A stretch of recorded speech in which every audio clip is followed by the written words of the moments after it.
Hello.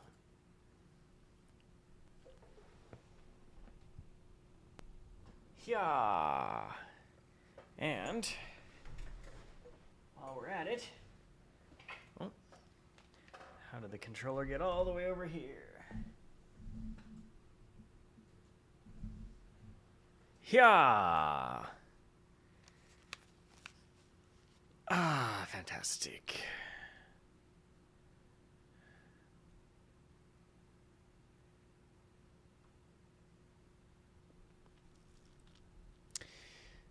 Ba-ba-ba-bum, ba-ba-ba-ba-ba-ba.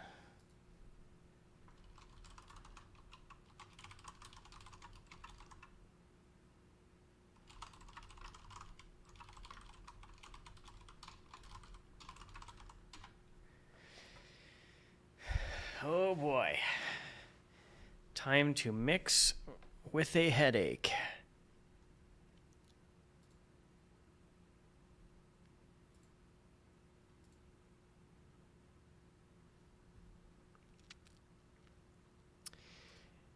Bum bum bum. Bum bum bum bum bum bum. Let's get these over here. Now, this is going to be a tough one. Because I don't know for sure that... Jeez. I really should have wiped that down before I started. Whatever. Okay. Is this better in stereo or mono?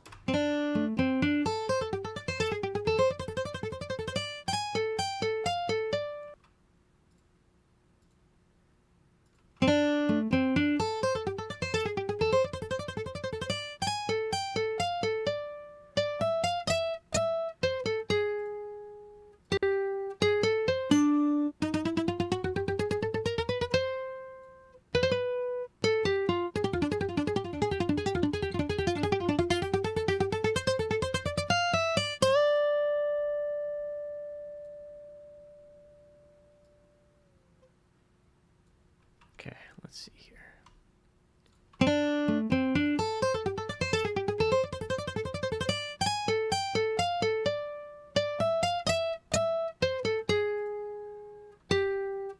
Hi, Pearl.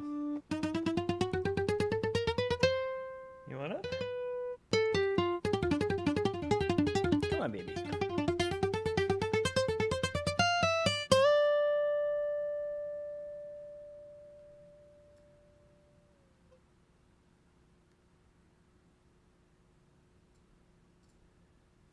Yeah.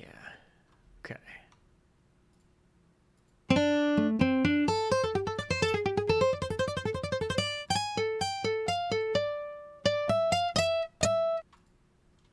Okay, we're gonna pretend that works for now and see about it later. Okay, here we go.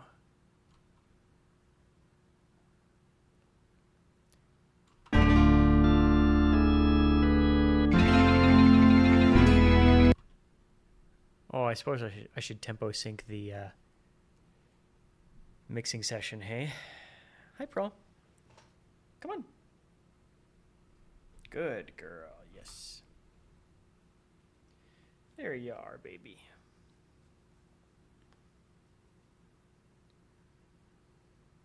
Oh, yes. You are purring so loud. Like a good girl. How is my...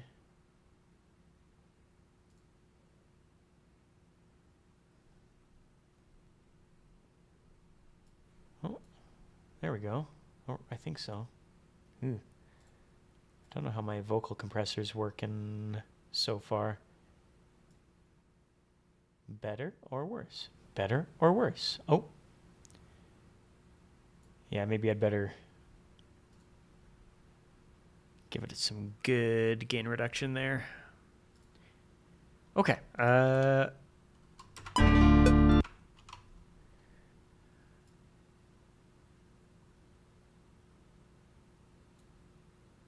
No, I don't want that.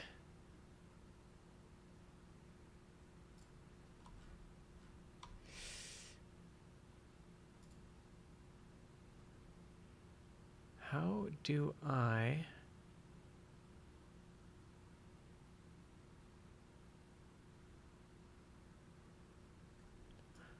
Okay, I don't understand how...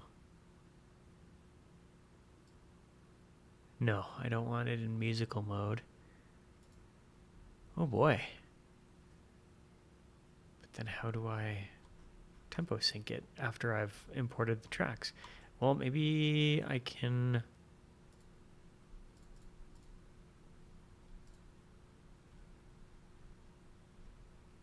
Oh, but then it's gonna, yeah, do the same thing with the track in the middle. Okay, whatever. Don't need it tempo synced, I guess.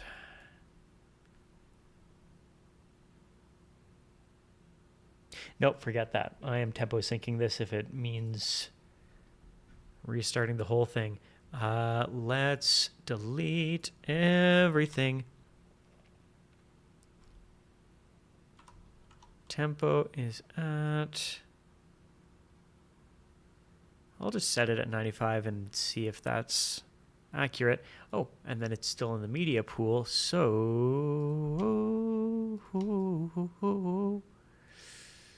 Different tracks. What do you mean? Okay, I guess I'll just do it one by one. Whatever. Yep.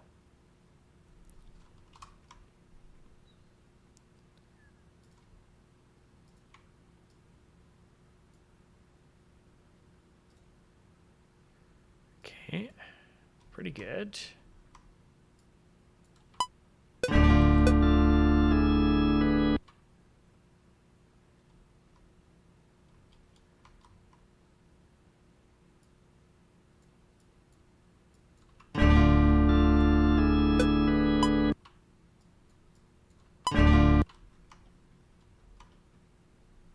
Yeesh.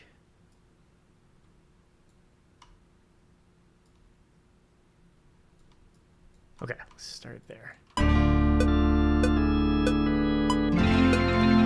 Oh.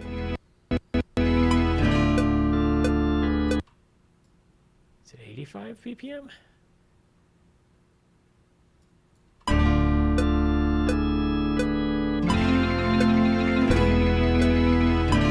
Okay, so it's 85. Okay, good to know. La la la la la la la la la.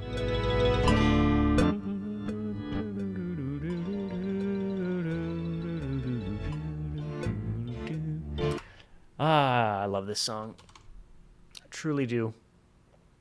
Okay, let's save that one more time. Let's get that. Detect silence.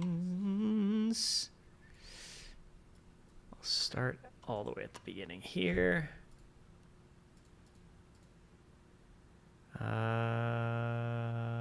Oh, thank goodness. Okay.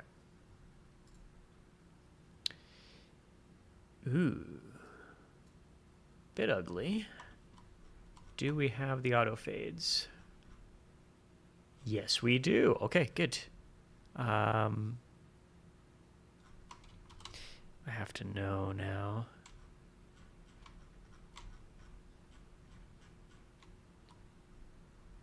Hey, Alyssa. How you doing?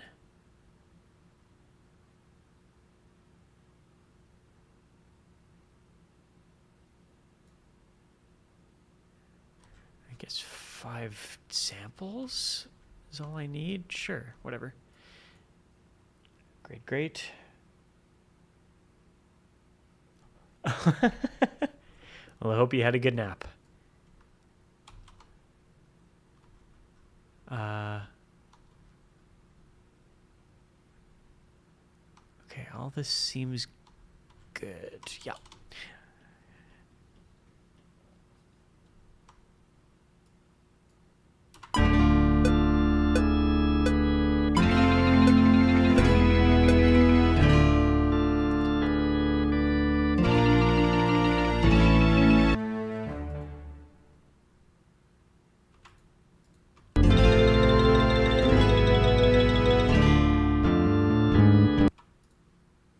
What do you mean?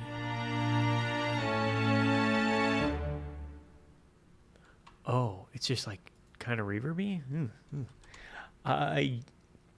Not too much. I had an early dinner and then ate a bunch of chocolate and candy because I felt like I needed to stay awake.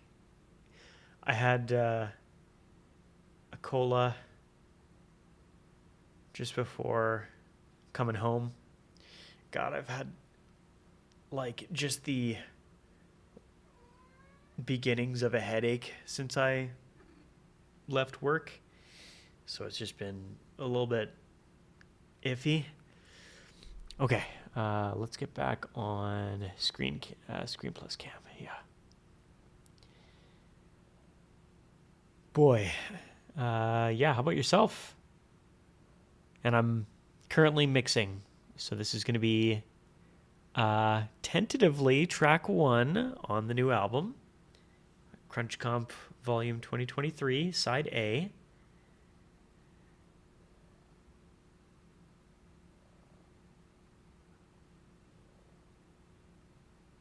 Oh, you okay, Pearl? Good girl. There you go. That mat has been in your tummy for weeks, and you haven't been letting me get it, but today you just are in love with my lap. Good girl, Pearl. I'll throw that in the garbage when I get up for you and Mamo's dinner.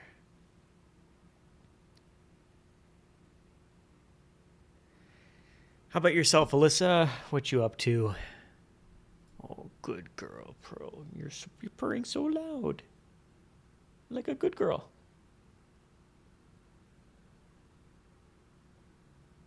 Yeah, you can sit. Did you want to sit?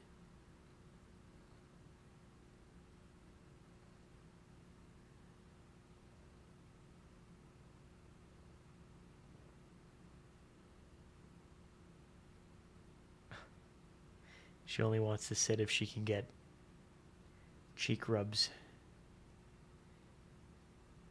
Good girl. Okay. Now, I do have this.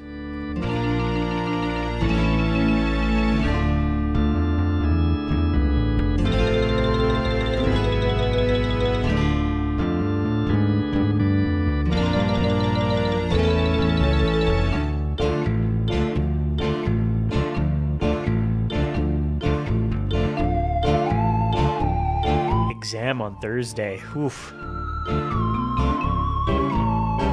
Sorry, exam on Wednesday. Whew.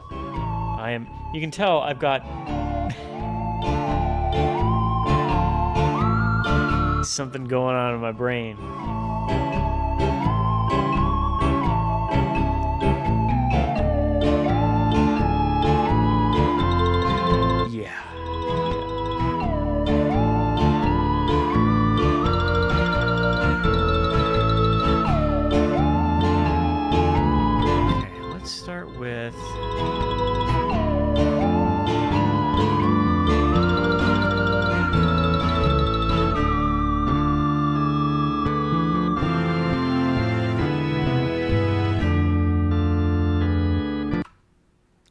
Let's maybe start with an easy win here, because an easy win would be just doing a quick EQ job of the bells. Oh yeah, here we go. Oh, thank goodness.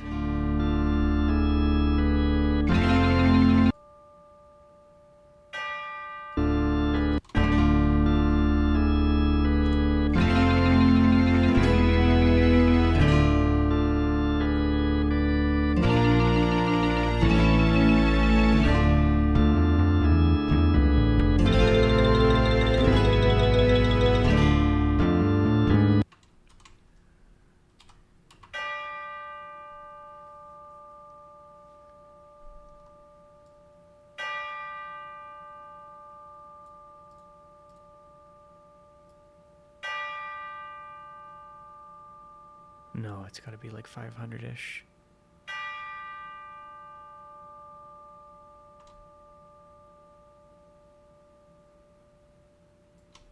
Let's shorten this a bit.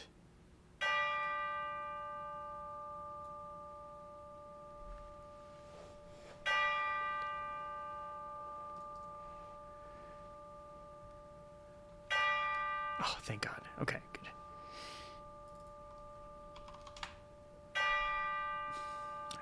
I know it's a bit mathematical of me. Maybe I'll...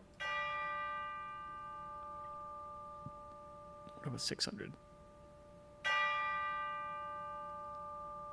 What about 400?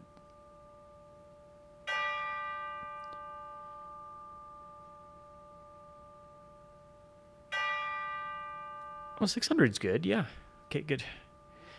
Let's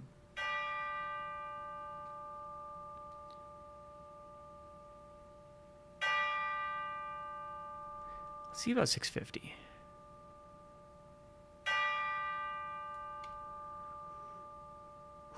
Can I...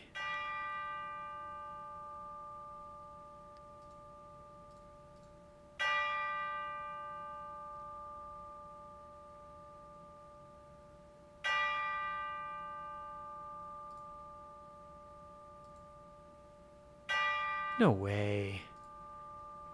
Of course.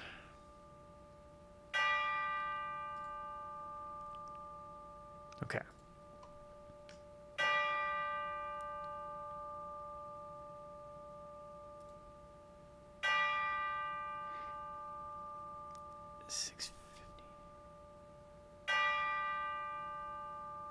I feel like 650 is fine. I don't have to think that hard about it. Nothing's going to be perfect. Now.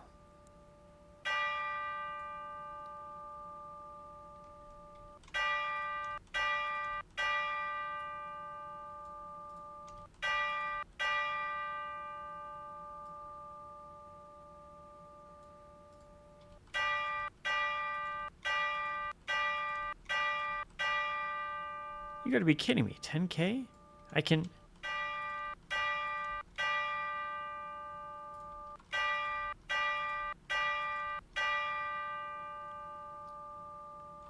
What about 9K?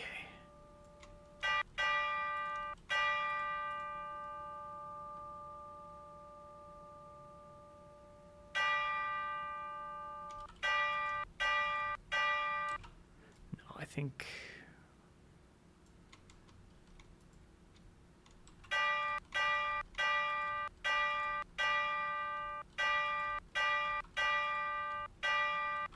$9.5K. Wow, that is quite the... Now what happens if...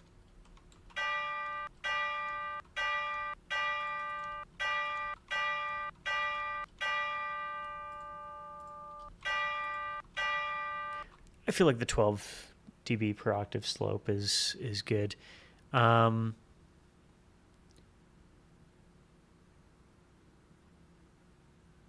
Now, do I want... Oh boy. Creative choices. I feel like I shouldn't do this, but we're gonna try it out. Just like 10%. Maybe 15%.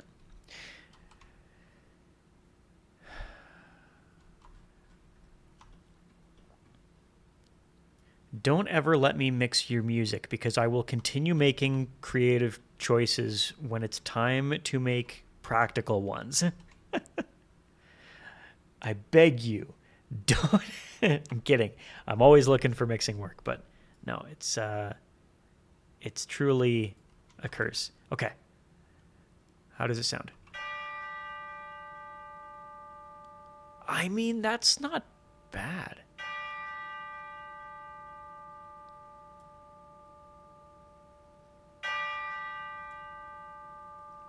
%30 feedback is pretty good.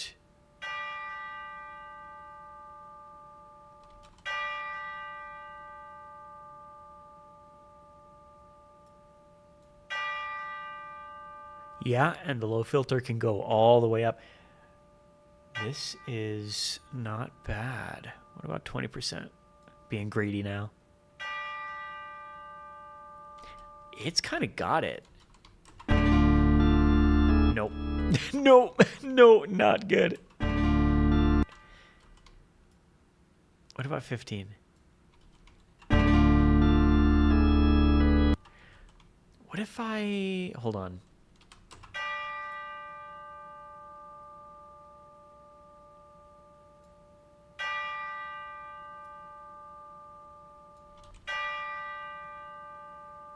I mean, it can't be that.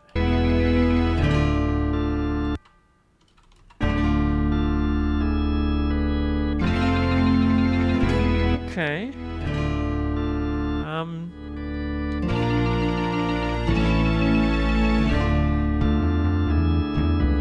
No, I gotta keep it 15% or less.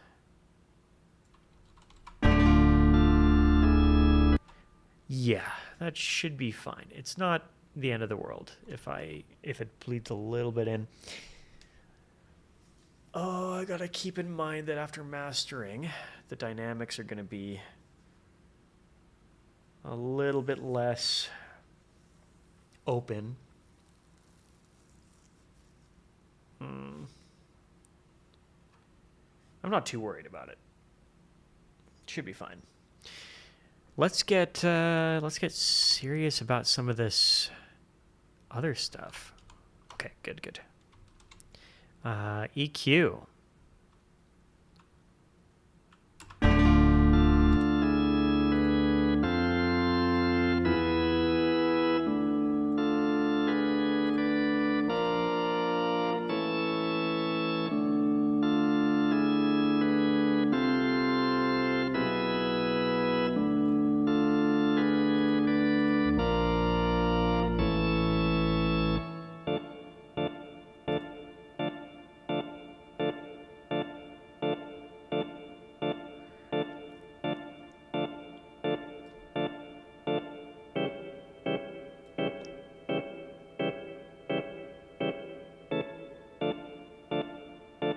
Where's the reverb coming from? Did I...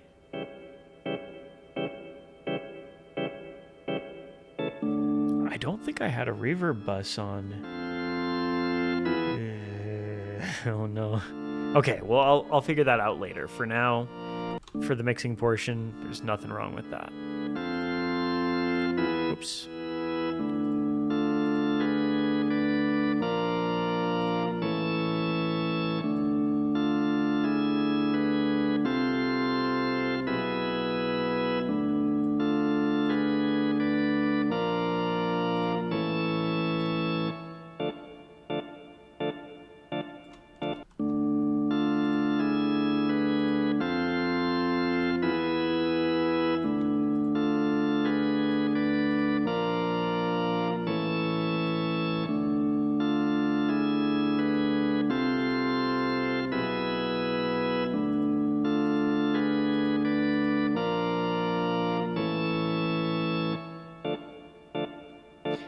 I mean, 7K is pretty good for...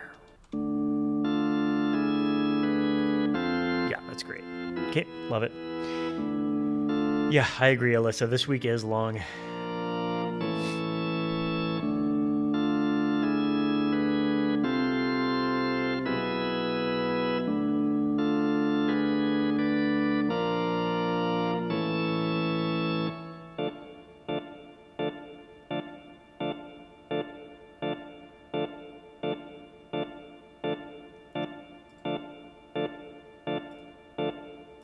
Oh, I wonder if I've got... I do. Hey.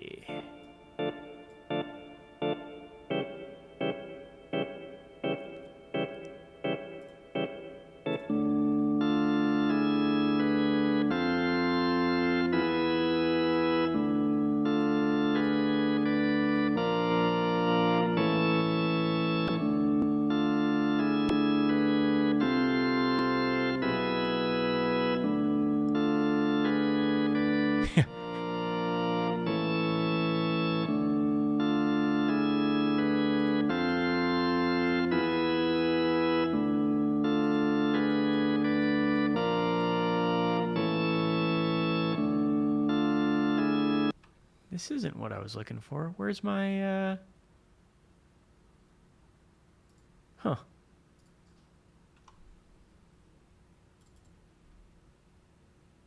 It's not there.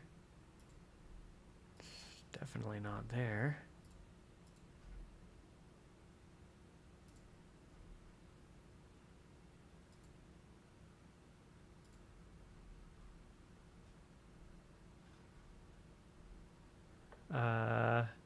Oh, track spacer. There we go.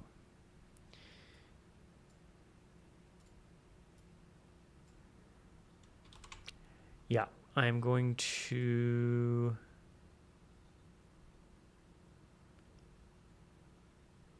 send the outputs of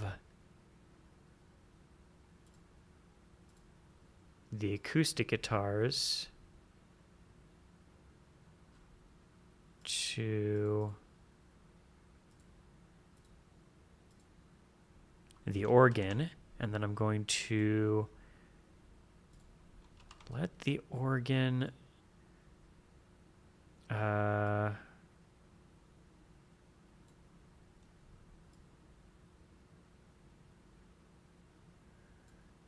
there we go.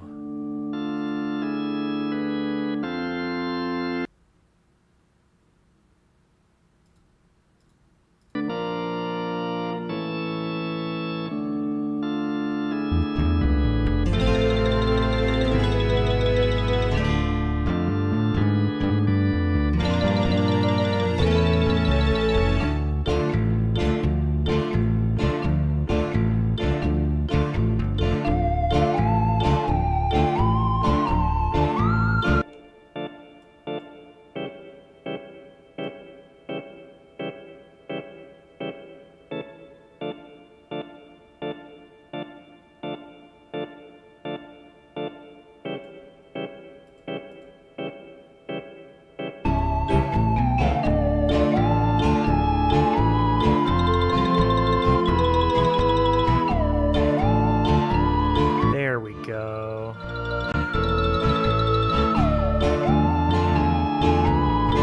Hey, bro. Come on.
Quite good.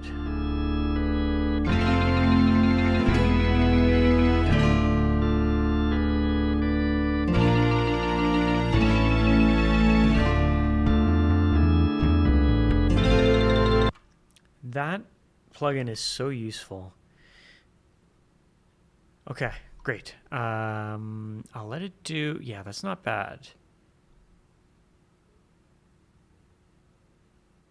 I mean, I don't need to cut it off that low, actually.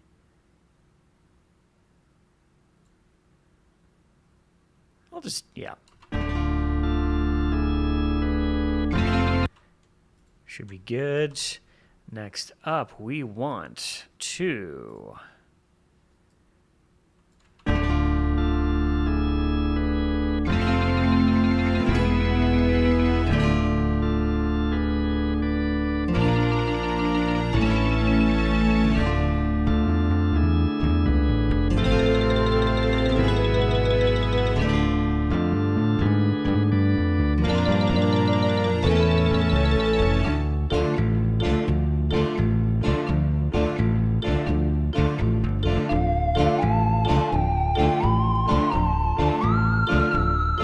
Bye, Pro.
Now, there is something that confuses me, is why is this all chopped to bits after detect silence when I have my time settings,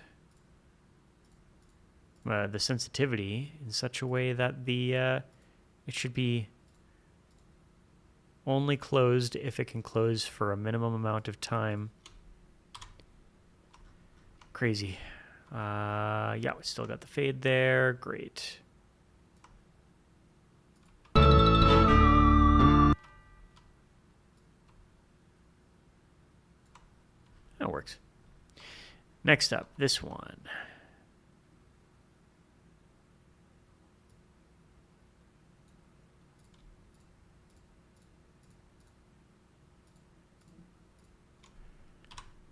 Great.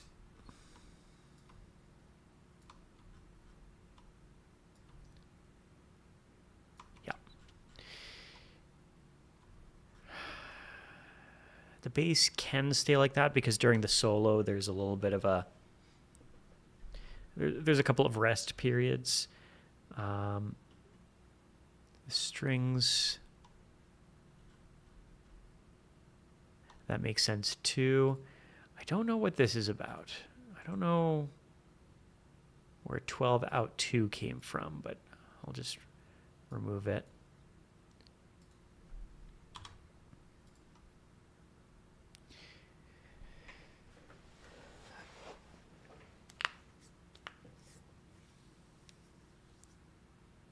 Oh, I gotta come up with some more exciting things to do for my streams.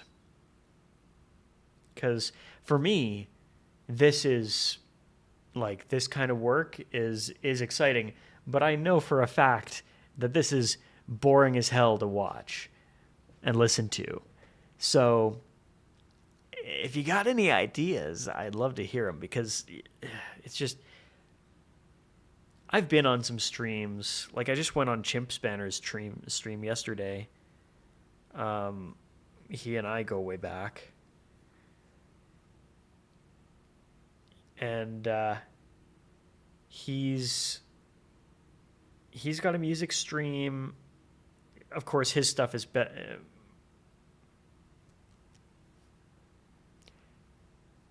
Cat Puzzle View. Explain yourself.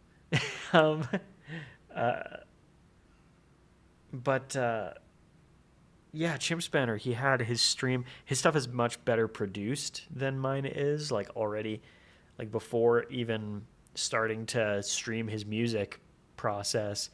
His presets are like super duper beautiful. Or his templates rather, not presets, but. Set up a puzzle for the cats with treats and we can watch them. I do have a second webcam that I can. Now, here's where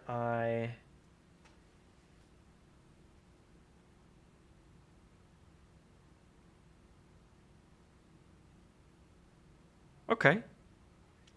That is a good idea. And I think if I turn this webcam around on a separate tripod, then, but I need, and I do have an extra light. It's just not a ring light, so it would just be shining from one direction, which would be great for cats. It's battery powered. It can't be plugged in.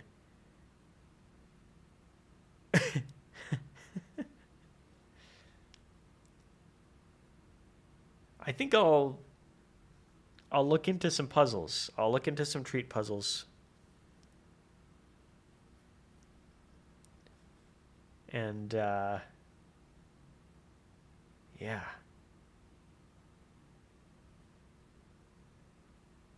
I'll see what I can do for that.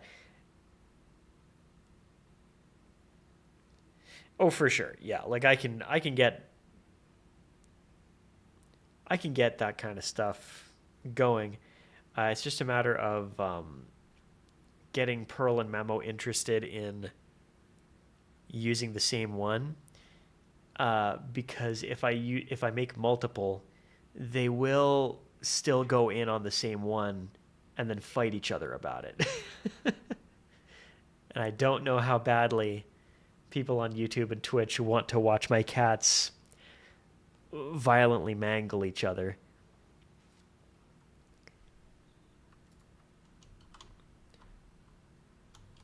Oh, 1 sec. Pearl? Yeah, let's go. Come on. Good girl. Good girl.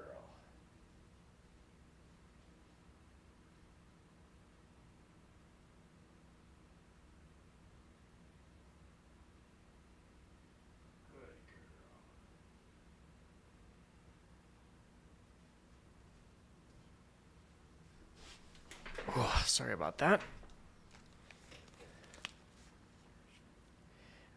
They try to avoid each other so that they don't fight that violently, and I try to avoid that, but when they do fight, it's either one of them swats at the other and then they both separate for hours and hours, or it ends up in one of them swats and then they like end up stuck on each other because their claws are out, and they spend like 2 full minutes doing that while I try and pull away and my hands get all shredded. It's bad news. Yeah, bad news when it happens. Okay, where was I? Oregon.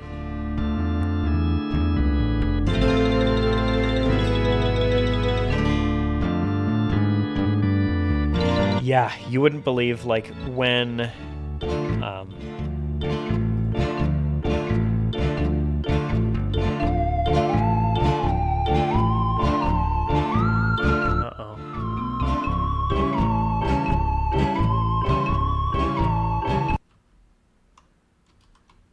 that's not good.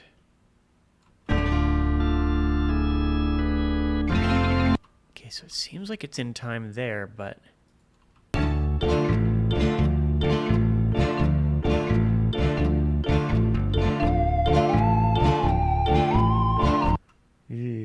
oh yeah, no. When Bowie was still alive, he used to pick fights with Pearl because to him it was all a game. He was like, nothing you do can hurt me as much as having my eyeballs swell in their sockets until they must be taken out. Like, he was brave because he felt like he had nothing to lose. So everything was a game to him, and he would purposefully go up to Pearl and get his claws stuck in her so that she would be forced to fight him. And he like loved it. Eventually, like, if it happened for long enough, like if we weren't at home, we would find like, yeah, big in no, like their claws would be stuck in each other's skin. Like they would, yeah, it was bad. That's part of the reason why Pearl had those cysts in her back, and the vet wouldn't take care of them because they were benign, but eventually when I was like rubbing through her back, these like big, oh, it was so gross. I'll just say big lumps came out, and I had to like take some cream that used to be for Mamo's back. He was having the same ones, but like by the hundreds. I had to take some foam, medicated foam, and I had to like rub that on her back so that it wouldn't come back. And knock on wood, not that I believe it's wood, but she hasn't had them since. The last one she had was on her chin, and that one came out too. So that only came out like a few weeks ago, but she's been great since. Yeah. Yeah, it's having these cats in particular is scary because you never know what kind of sickness they're going to come up with. But they're, I mean, they're a delight otherwise.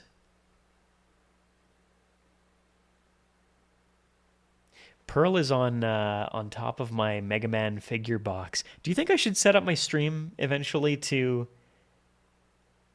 um, to build that? Because Brendan got that for me in like 2015, 2014, 20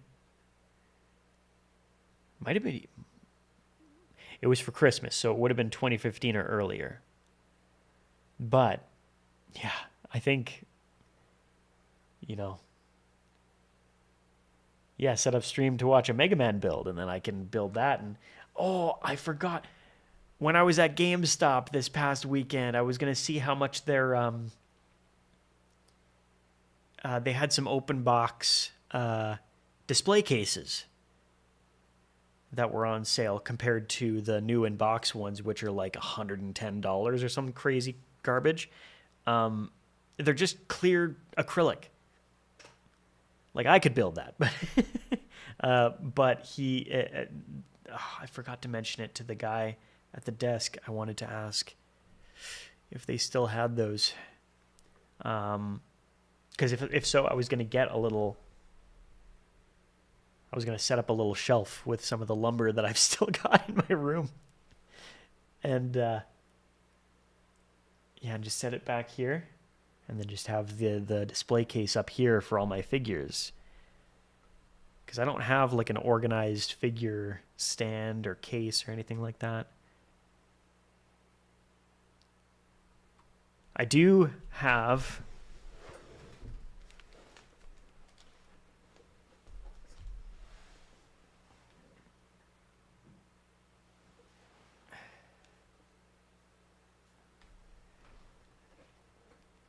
Ozaru Goku. Unfortunately, he's a Funko Pop, but he's not the ugliest Funko Pop, so I just, I thought he worked. Yeah, he was pretty cheap, actually.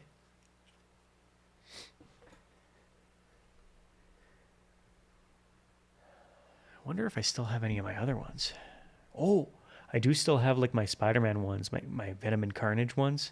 Although those don't need to be built, so I would probably just put them in the case when I do build this new one, this Mega Man one. Either way, yeah, if you guys think it would be cool to watch, I thought about setting up a stream on my phone so that I could and just take this ring light, put it on a tripod, and have my smartphone just like pointing at the floor so that I can build take apart and rebuild my computer, because I do I do have a USB-C expansion card that's just not being used, and I should probably hook it up.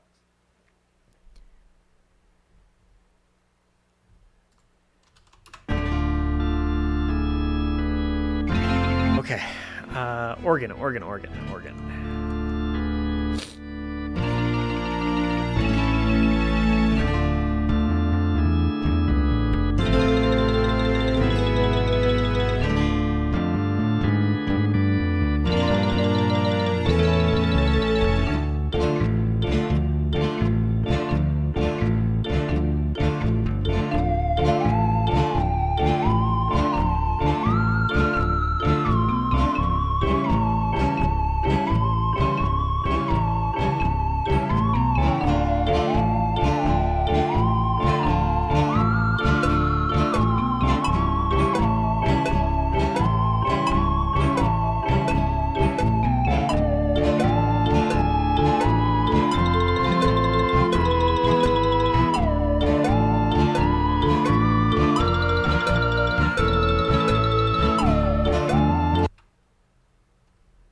So this is what concerns me, is that this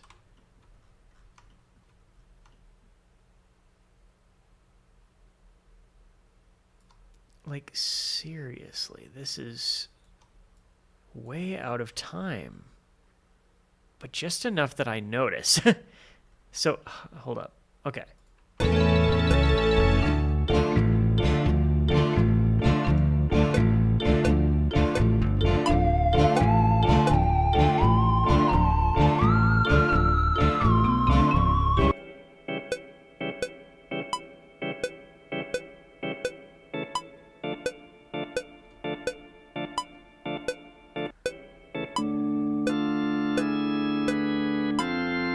Okay, so the organ is normal. I would have fun, especially like, I don't know, chatting while I. It just kind of sucks being here bored just hooking up my USB-C expansion card or something like that, or building the Mega Man. Is Mega Man Zero? Let me be, let me be honest, because I have some Mega Man, not an Endoroid. I keep calling it an Endoroid, but it's the stackable figures that have like little pieces of the level. Mega Man X and sorry, X, not Mega Man X, but X and Zero. I have stackable figures of those, and then I have a Mega Man Zero waiting to be built, and I would love to save up and get the Mega Man Nendoroids, but who has the money? Who has the time to make that much money? Okay. Oh, yes.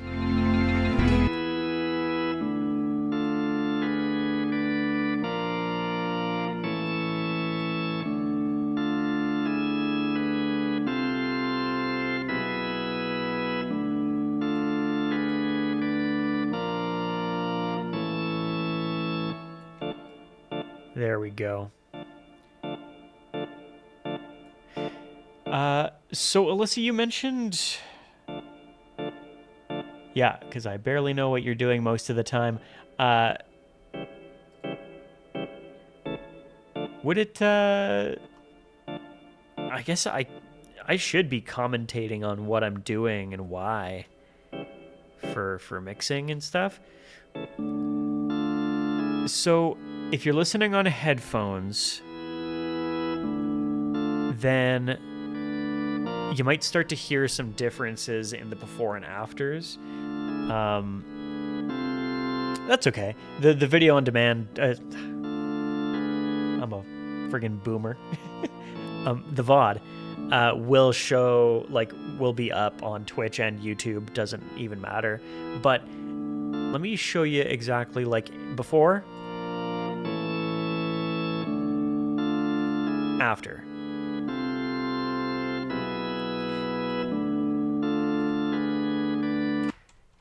It's sometimes you will EQ something and it will come out sounding cleaner because there are frequencies in a natural recording, whether through a mic, like a particular microphone characteristic, or just the way the thing sounds, just au naturel, that are not pleasing to hear, least of all in the context of a song, like with the other instruments in collaboration with each other, orchestrated together. Yeah, it helps to listen to it on its own. But my main thing is when I'm mixing, I do everything in the service of leaving room for frequencies. Leaving room in the frequency bands for other instruments to take over instead. The 2000 kilohertz is psychoacoustically one of the strongest frequency bands in the human audible spectrum. With 2 kilohertz, I don't think my organ needs to be one of the most audible things. So I'll happily reduce the 2 kilohertz. And like when I'm doing that, I'm thinking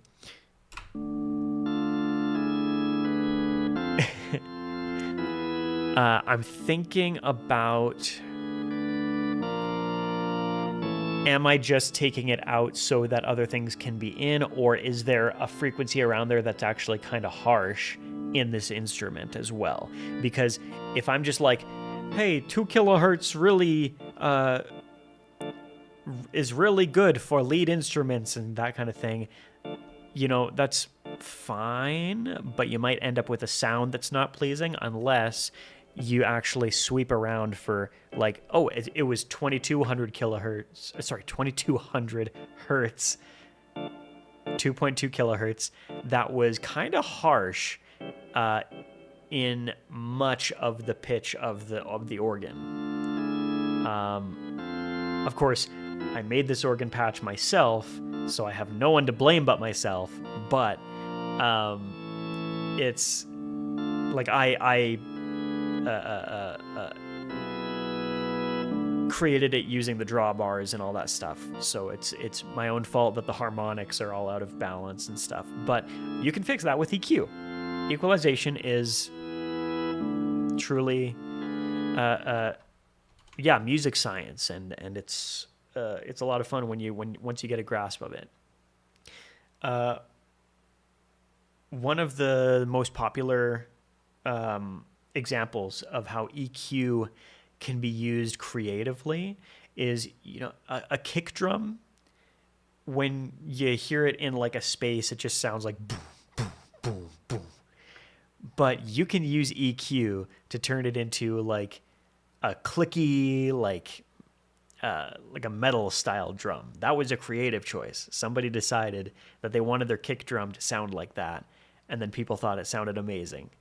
So EQ is both a creative tool, and it also has to be used after it's been used creatively. It does have to be used practically. So it's very important to have a grasp on what you are trying to accomplish with your EQ. Now, these might not be the only 2 frequency bands that I need to adjust in the organ track, but for now, I'm just going to move on. Let's go back to the bell real quick, because I do want to make sure that there we go. That I'm not missing anything that's a little bit harsh about it. Honestly speaking, no. It's super well balanced, and it's a very fast attack. It does have a long release on it, or a long decay rather.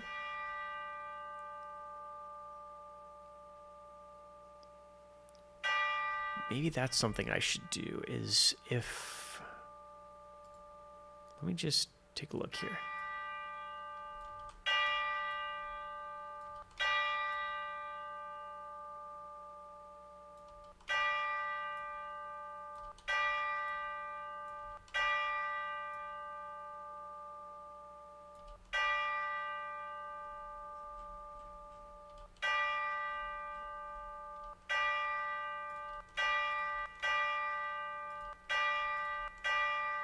See, an important thing too when you're EQing is that you want to make sure when you're removing frequencies that you're not affecting the sound in a way that makes it sound unnatural. So a good example would be when I was messing around with the organ, actually. You might have noticed that I was playing around with these 2 numbers here, the 7063 with the 36 decibel per octave slope, and the 149.4 hertz with the 24 decibel per octave slope. Now, the steeper the slope, the less natural it'll sound, unless you really need to tame the width of the band that you are adjusting. So if you want to really narrow how it sounds, make it sound either thinner or boomier but less trebly, less midi maybe, then you can always do that. But the steeper the slope, the less the more risky it is for the sake of sounding. The riskier it is going to be if you're trying to keep it sounding natural. If I wanted to make it sound unnatural,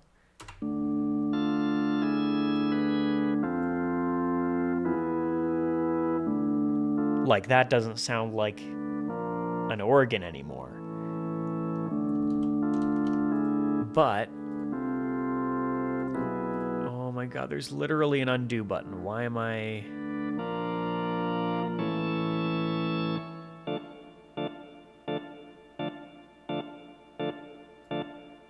Whatever. It's close enough. It doesn't have to be mathematically perfect.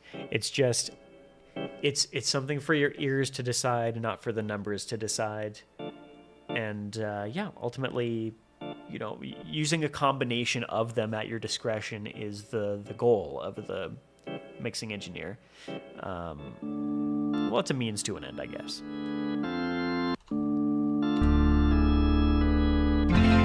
Yeah.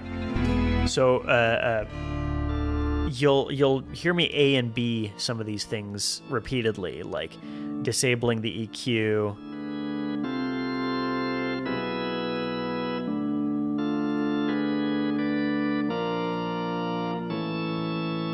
Now, to me, when I turn off the equalizer, it starts sounding harsh and kind of muddy and gross too. And that is typically a good sign that you're doing something right, but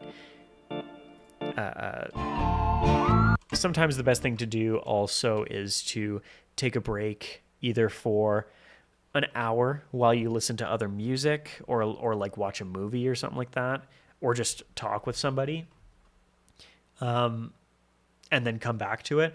Or you might take, a couple days away from it. Some people will take a couple weeks off of it, but I've never had that luxury. Even when I was mixing for Illuvian from Norway, I had to really get my revisions down within a day of each other. So it was very important. It was very important for the sake of getting all the band members to agree on a revision being, the next step, the best step forward.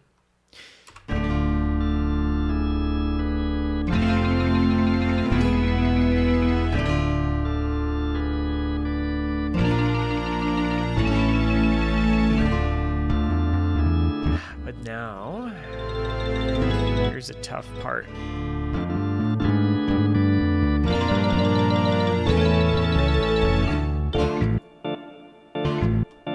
Yeah.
it does kind of sound fuller, but less harsh when I compress it.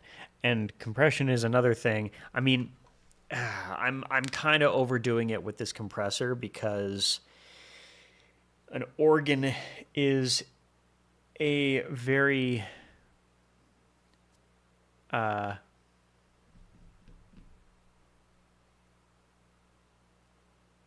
smooth amplitude, I would describe it as. It's typically not very percussive unless you're using like there are some organs that have like a dun, dun, that kind of thing.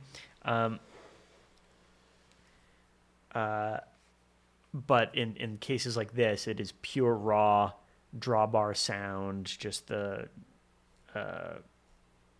sound of the organ, going off, the gate being released there.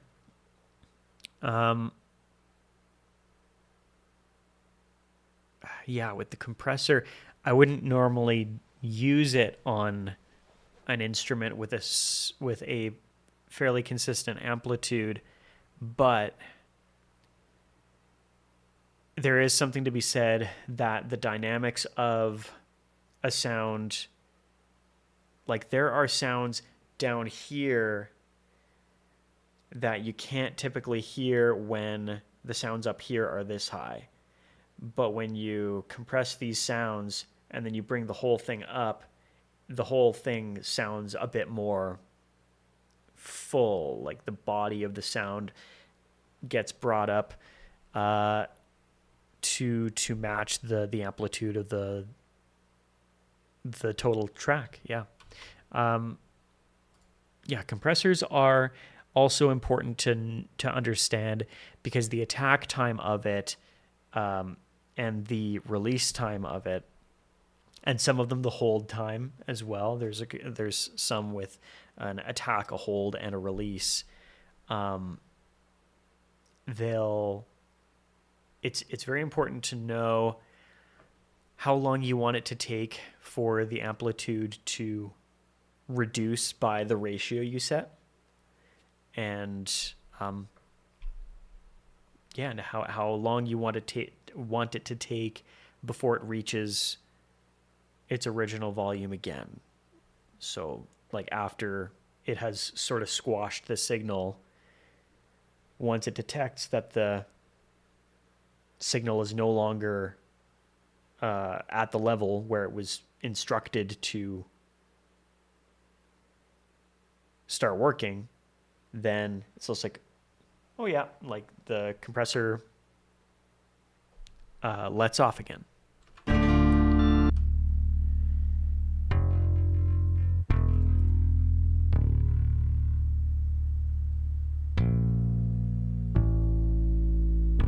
Oh, it looks like I was already working on the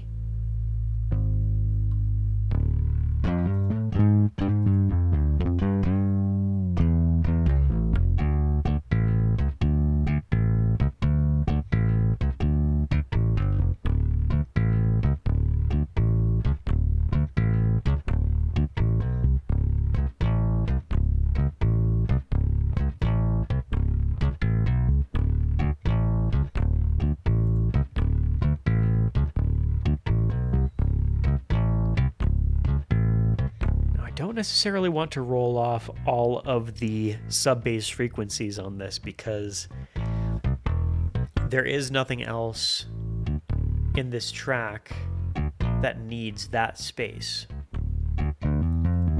I would make some room for a bass drum if there was a bass drum in this song, because it's all the only percussion in it is the marimba, which is a tonal percussion, and technically speaking the acoustic guitars have some, the string attack is percussive, but yeah.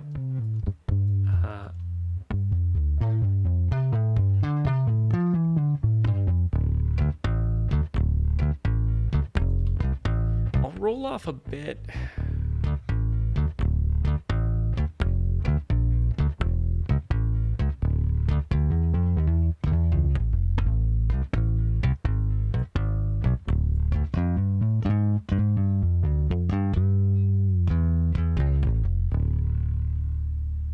Yeah, 12 dB per octave.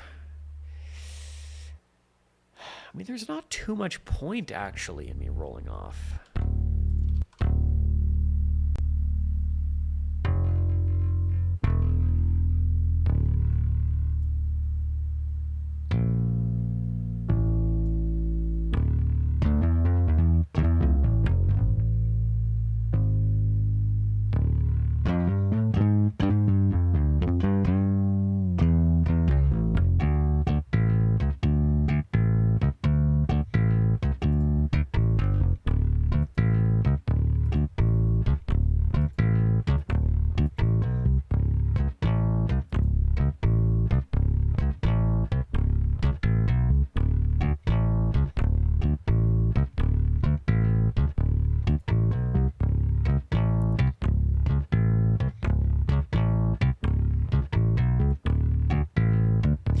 I guess it doesn't sound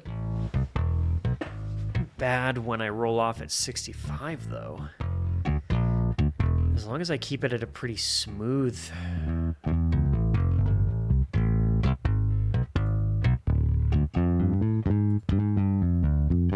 don't want it to roll off that much.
Wish my subwoofer worked with my monitoring speakers.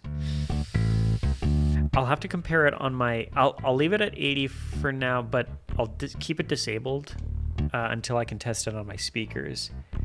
Because my headphones don't seem to suggest anything wrong with just keeping all the sub bass in the bass guitar.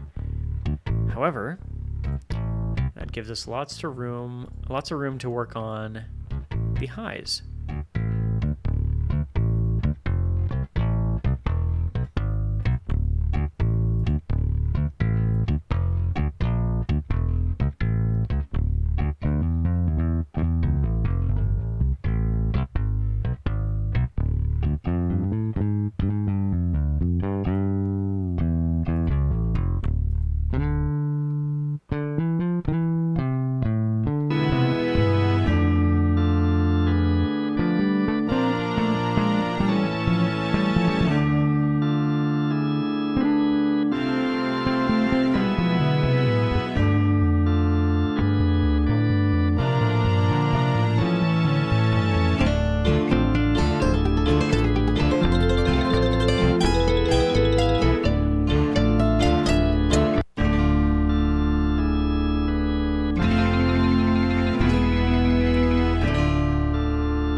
Compare real quick the intro here.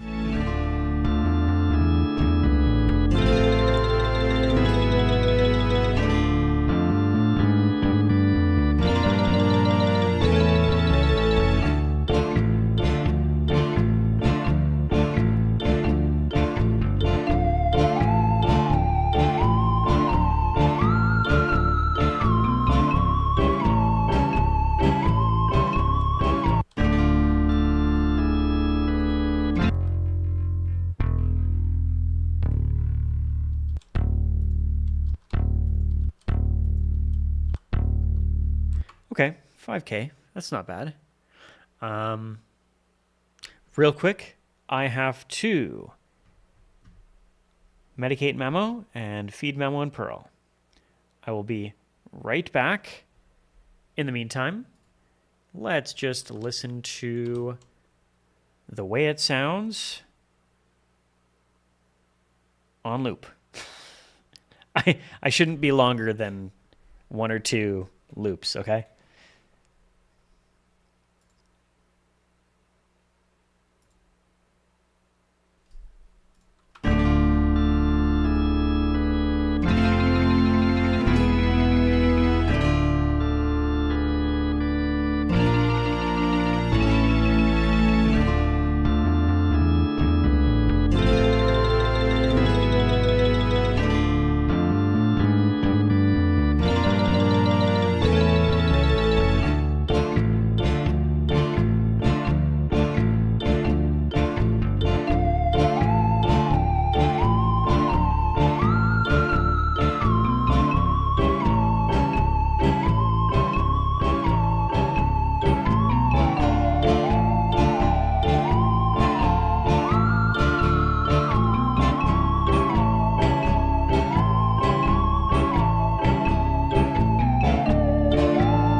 I'm back. Sorry, I got carried away cleaning up some stuff for the cats. Oh.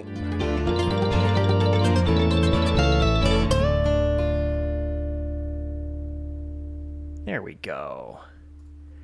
Okay, let's see. Where are we at here?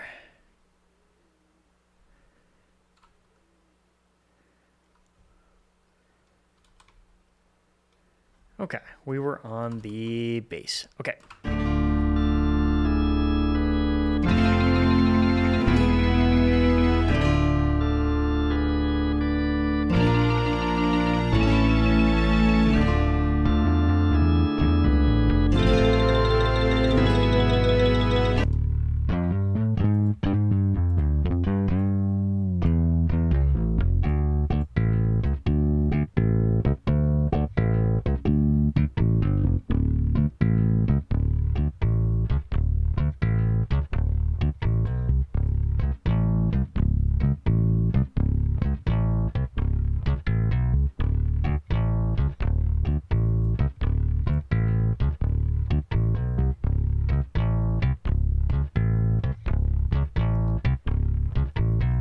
So how's your night going, Alyssa?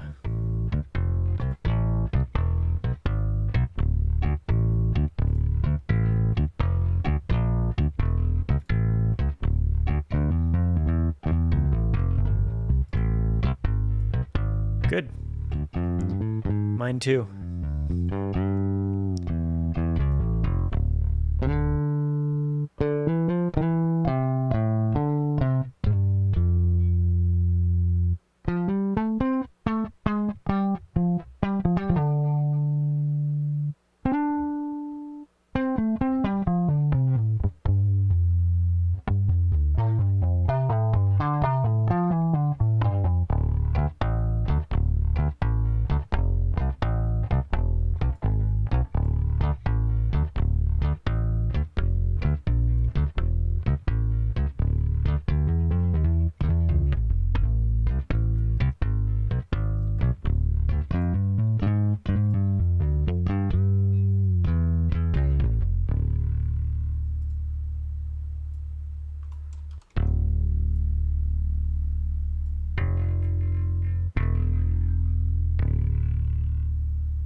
Sounds good.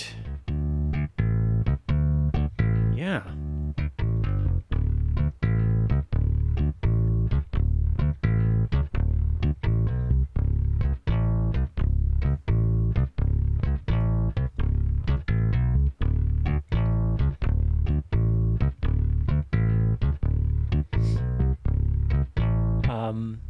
You'll notice another tip I have for EQing is that you'll notice I'm doing a lot of 3 decibel reductions.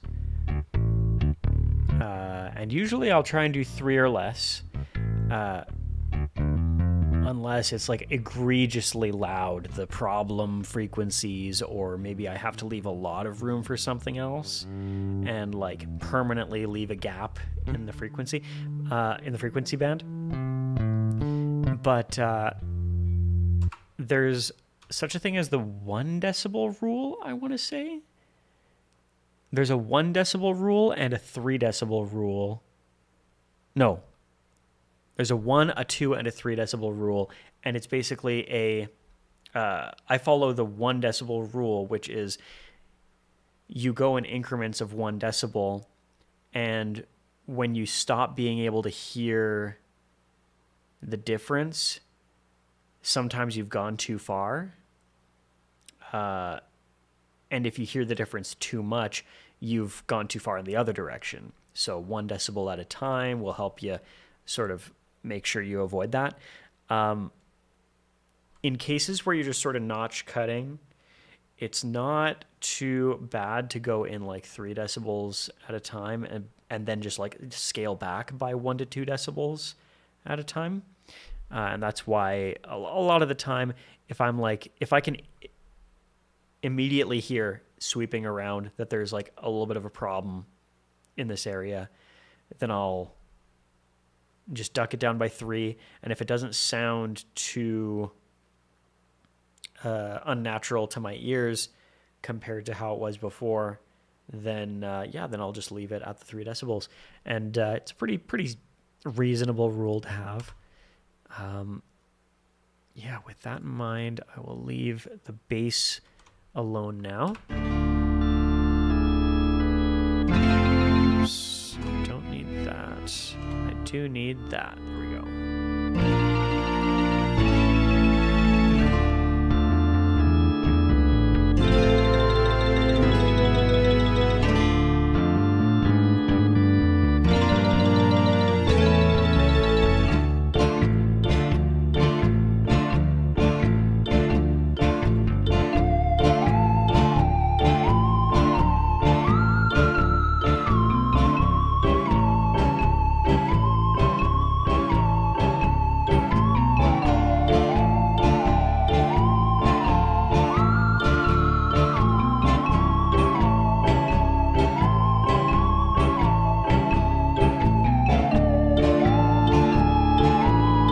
Just then, I noticed that the compressor was going a bit too hard.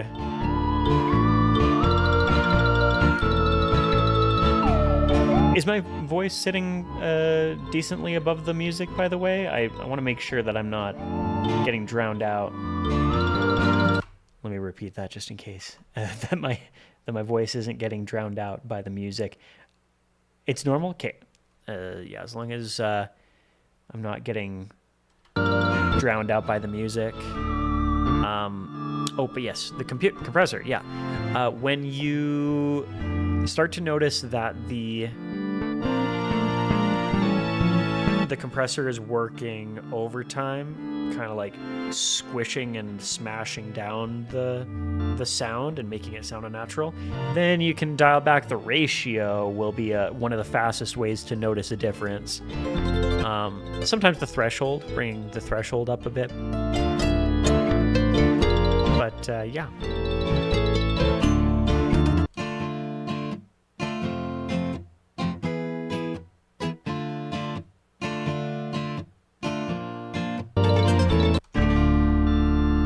Okay, now let's EQ this bug. Oh wait, actually.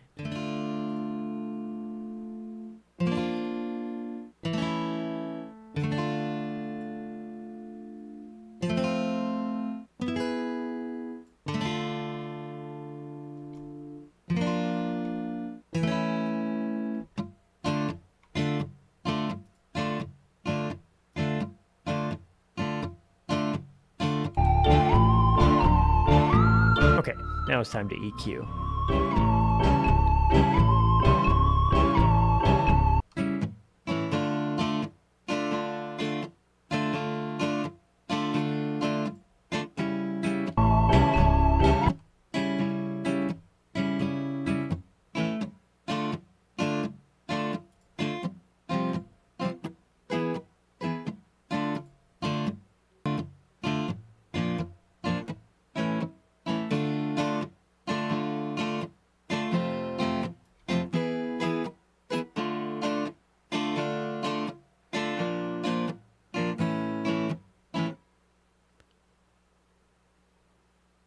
Okay, I've got an idea for this.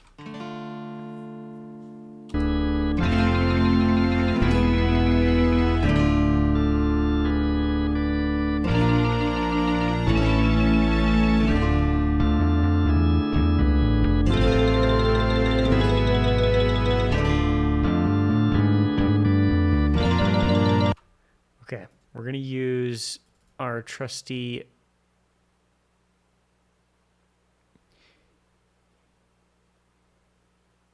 yeah, I better use frequency here because there is a sidechain dynamic EQ.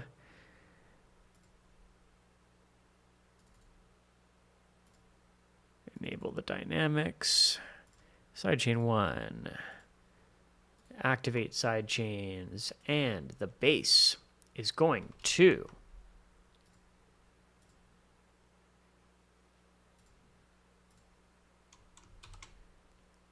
input signal into the sidechain. Now let's see.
Okay, not bad.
Here.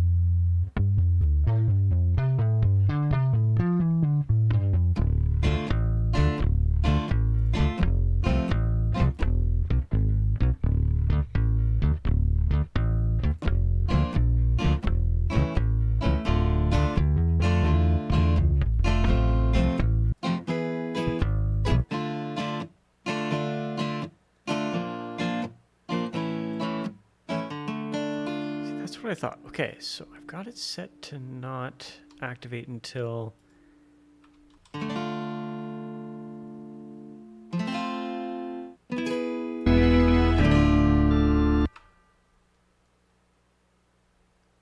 Interesting.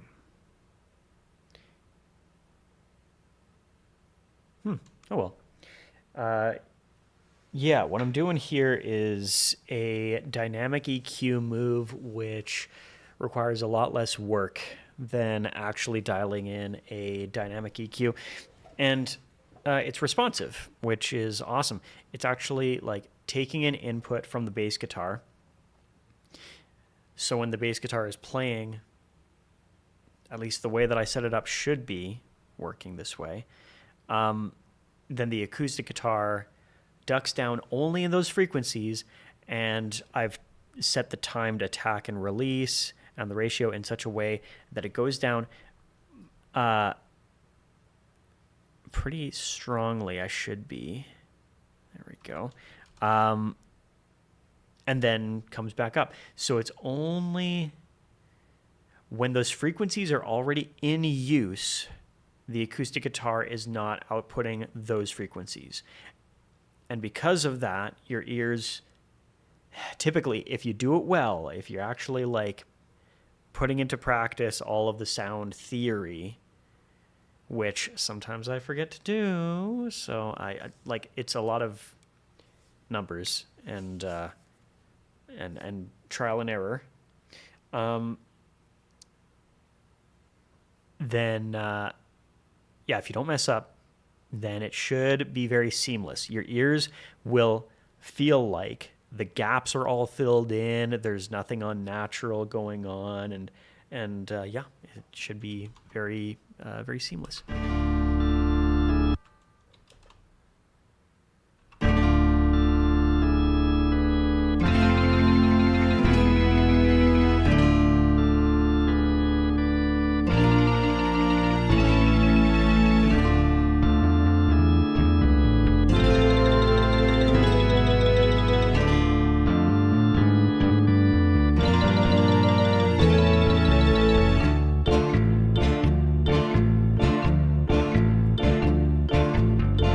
That's why. Okay, good.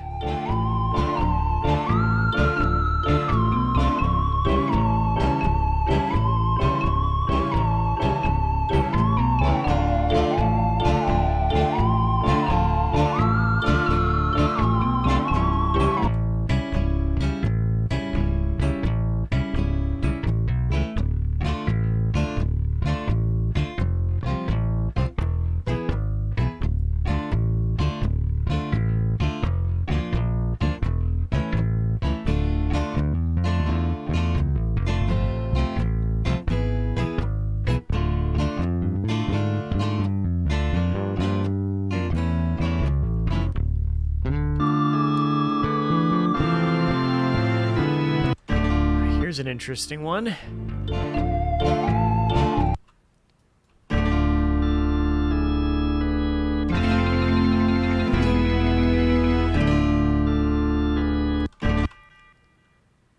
I know this is going to be upsetting.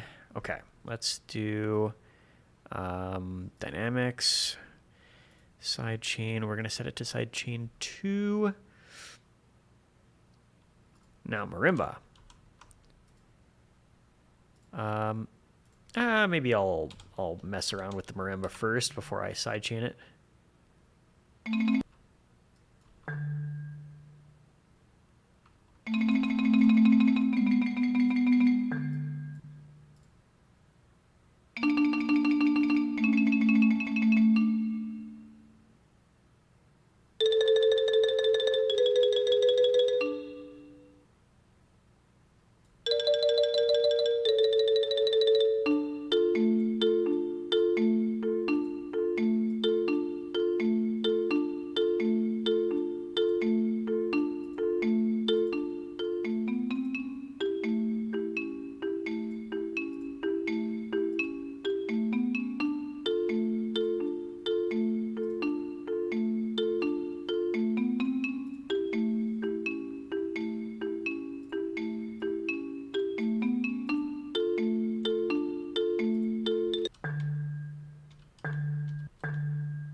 There we go.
feel like this could be a bit more level in the frequency spectrum there.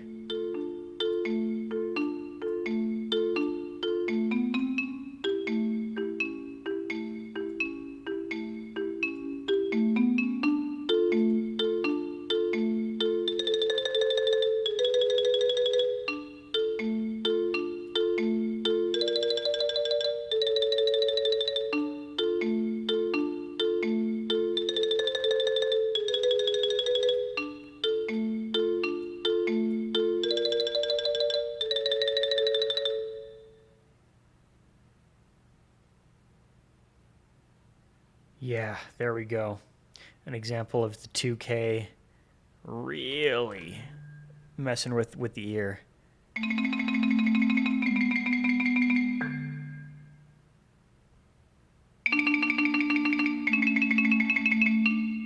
Actually, in this case, it's 2.5. 2.5 to 3. Whoa. Okay. And I'm going to put it at like 2800-ish to sort of attenuate here.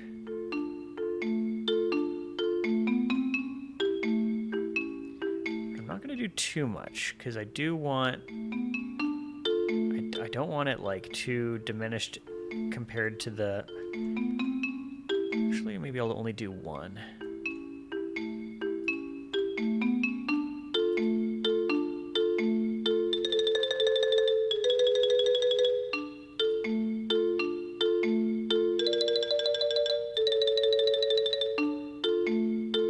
Actually 3K is probably smarter.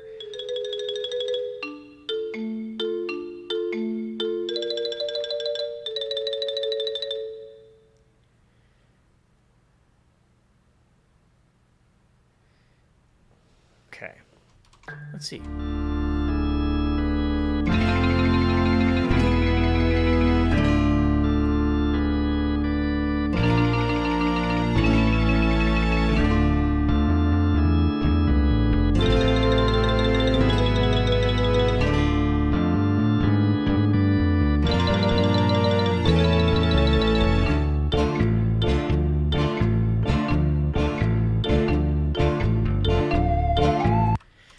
That's pretty solid. Okay, great. Let's save that. Let's keep going. Let's, oh yeah, I got to add the sidechain to acoustic guitar, but only the rhythm section acoustic guitar, because the acoustic lead is going to need to attenuate some other stuff itself.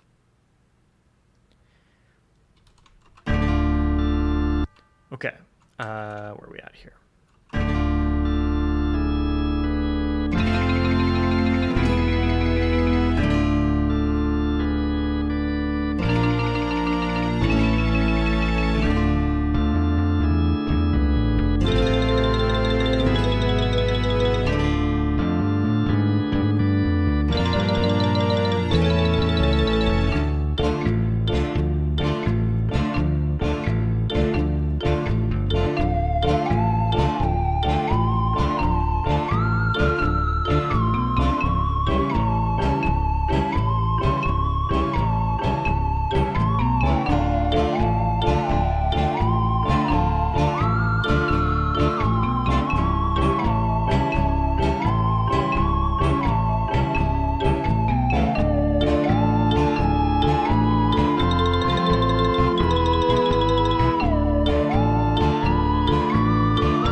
12K?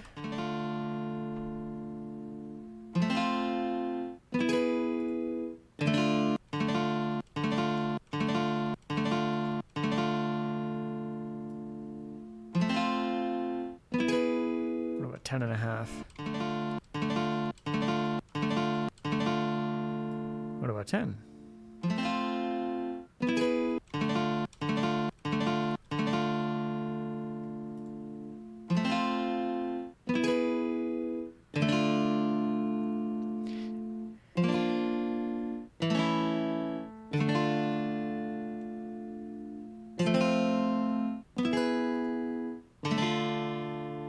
Ooh.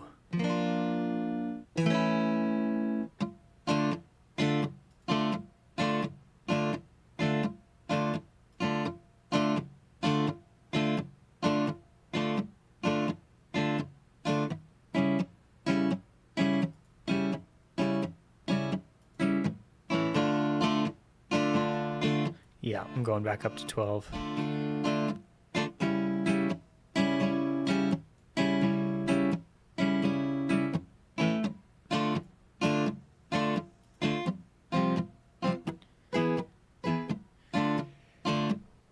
It's not bad.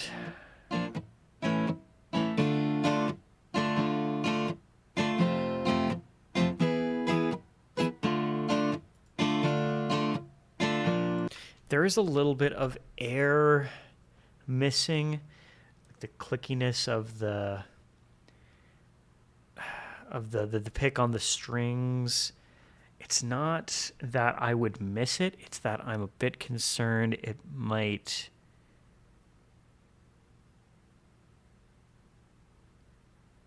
reduce the stereo image, well, like the perceived stereo image from left to right.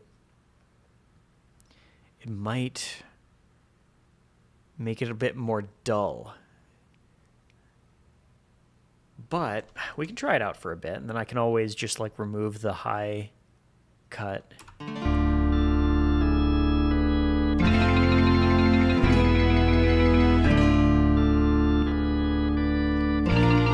So far, so good.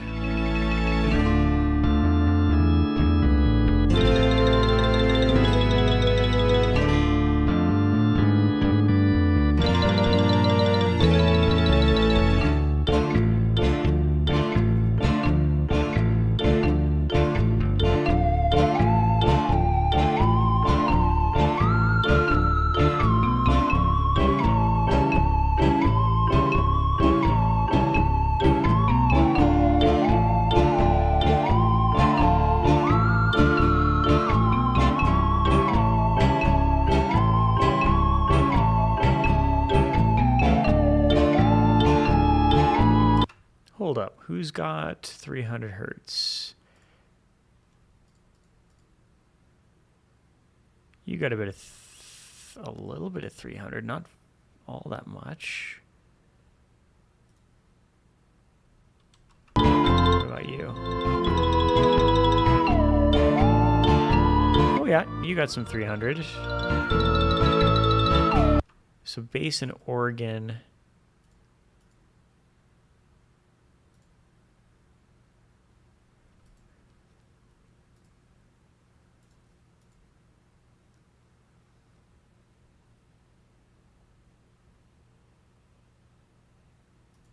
Oh yeah, mainly bass, because during the acoustic guitar sections, the organ is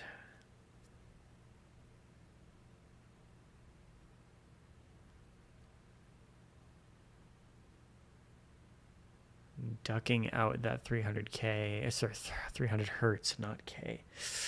Kilohertz is not what I mean. Okay. So with that in mind, acoustic guitar, yeah, we can get rid of a few dB.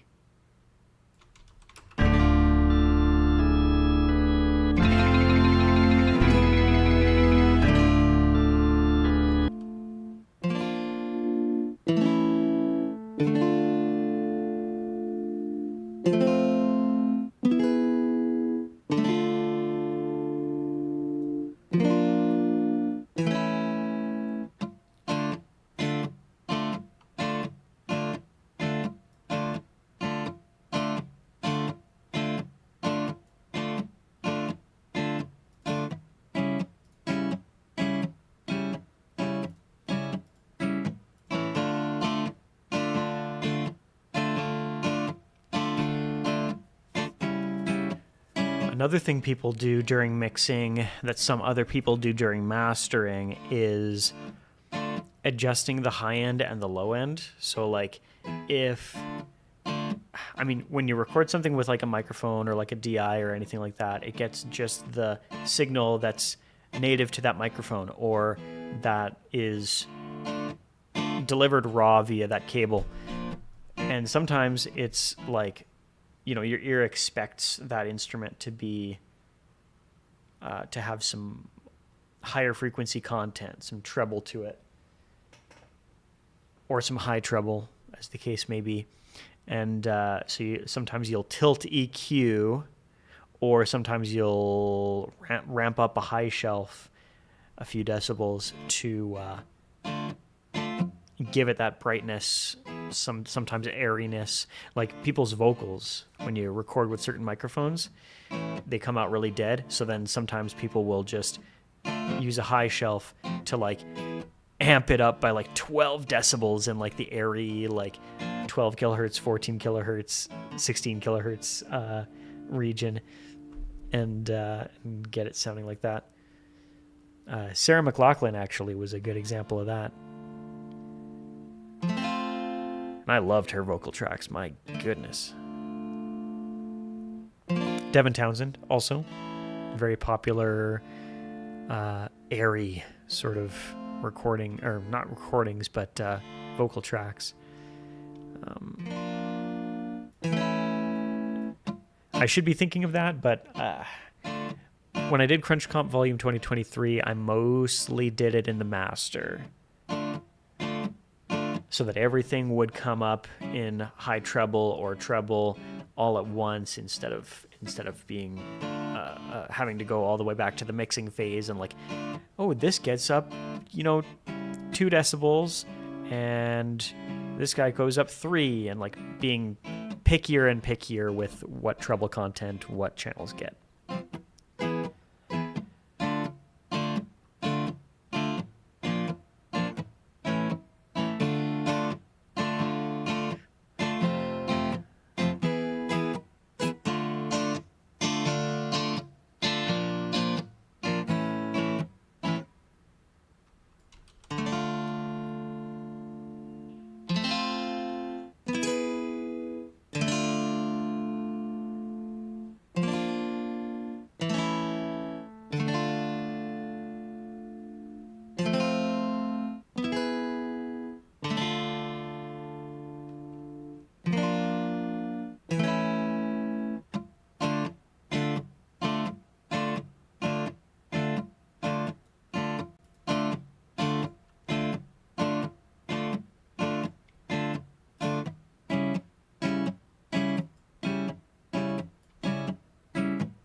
I feel like that could be fine.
can probably leave it like that. Okay, good. Now, the triangle synth.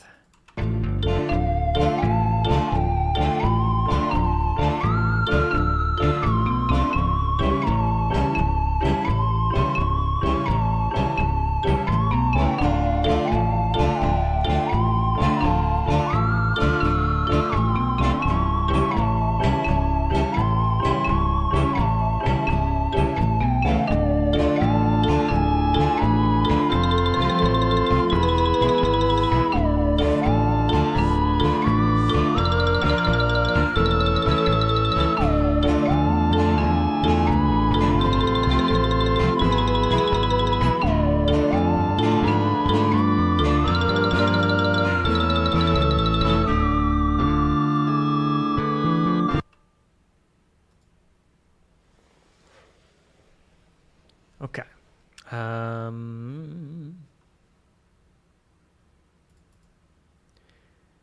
Honestly, not much to do with this guy.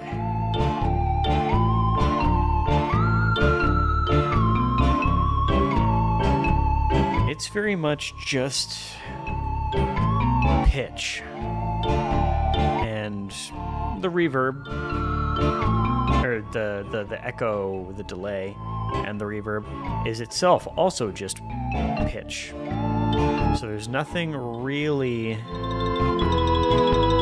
Plus, triangle waves are a fundamental and like one extra harmonic, so I really don't think I need to make any adjustments to that fella.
Really good.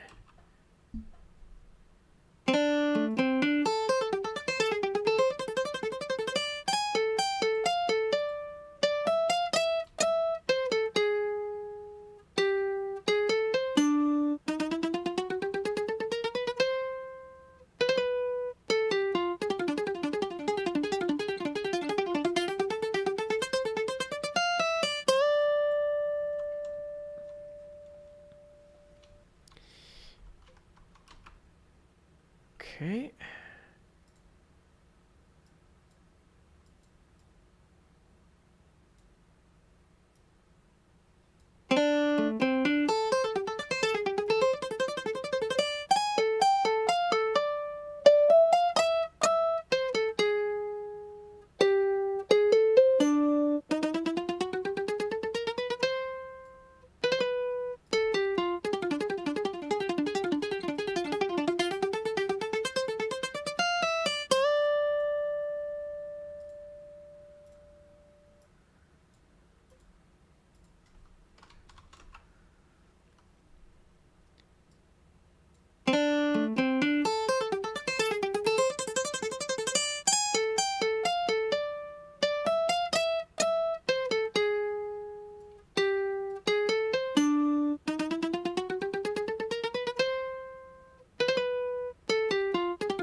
Great.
That part doesn't sound quite as natural to me after that.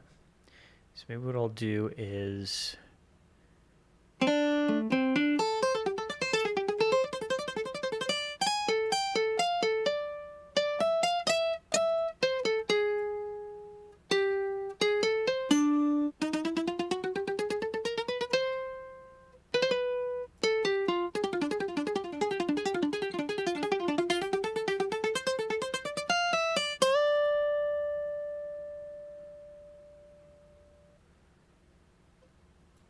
go. Then, yep. There we go.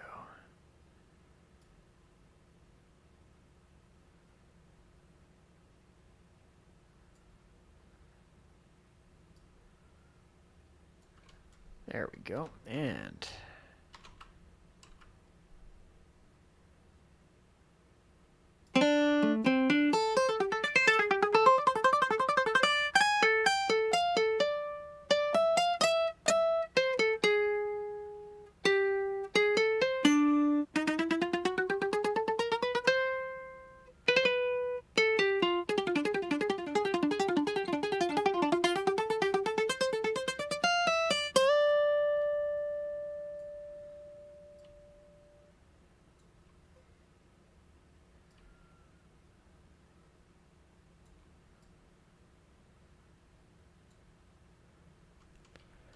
okay, how are we looking?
Excuse me.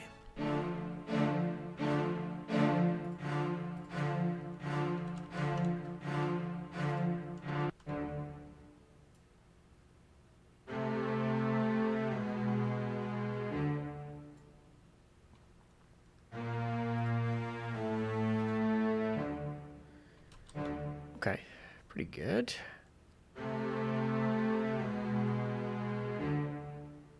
Less.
This is going to be fun, because I get to...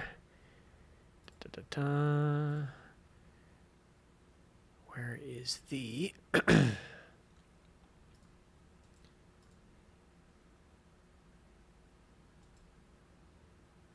we go. Copy. I get to paste that here. Nope. Unless... Does it not let you... I was pretty sure I could copy the EQ settings.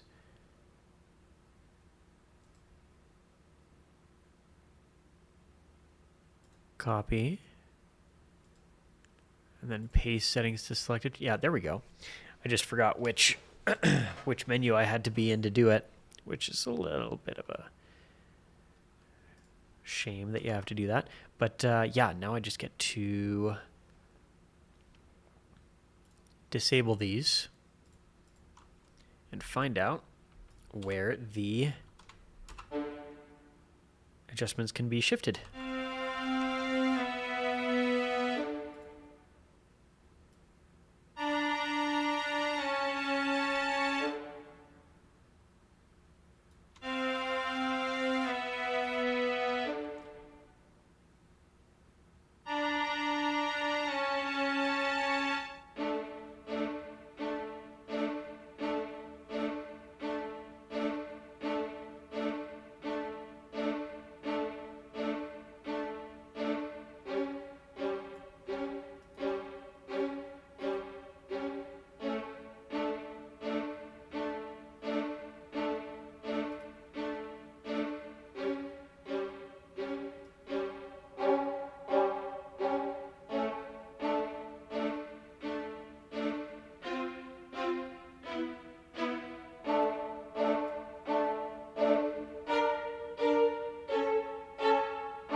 to just instead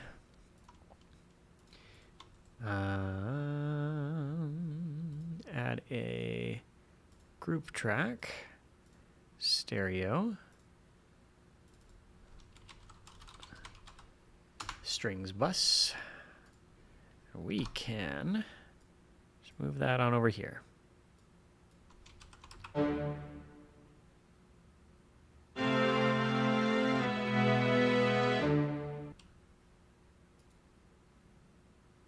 Oops.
That's pretty good.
Okay, great. Okay.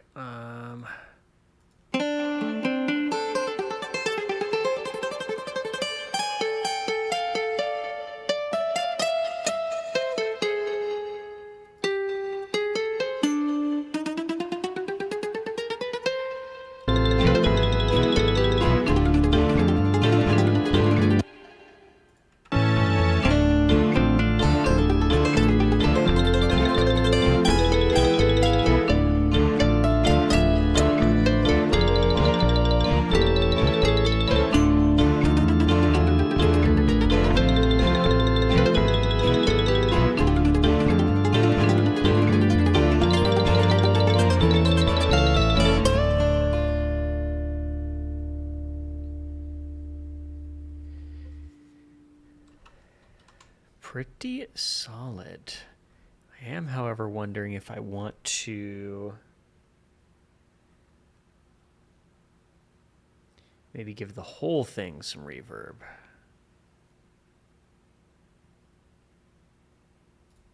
Because I could just...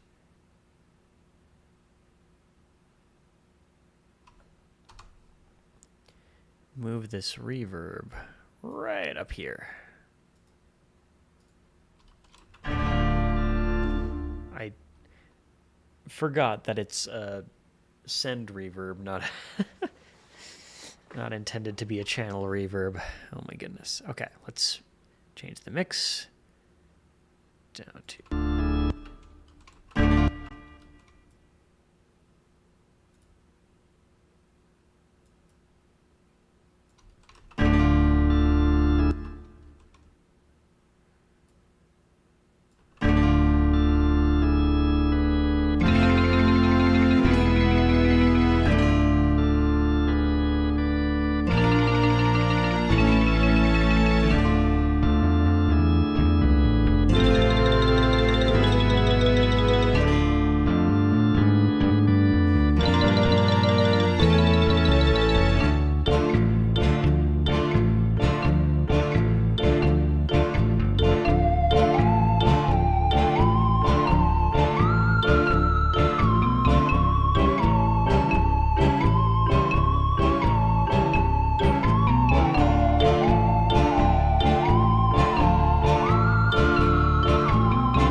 Yeah, without that reverb on there,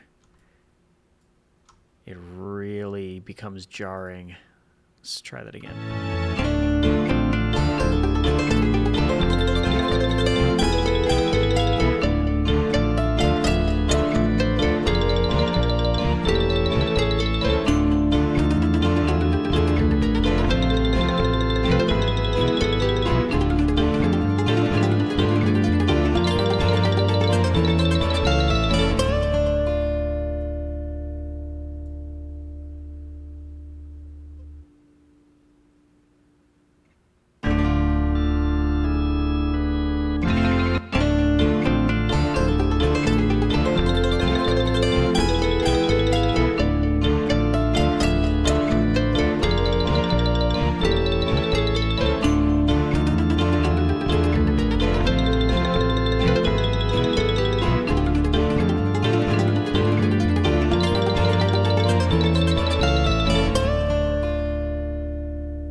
Pretty good.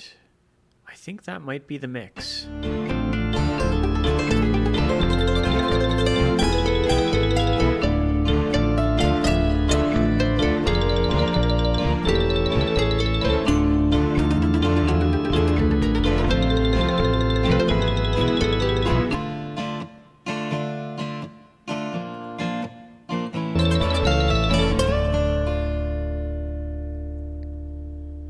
Yeah, I think switching that to auto makeup is good. How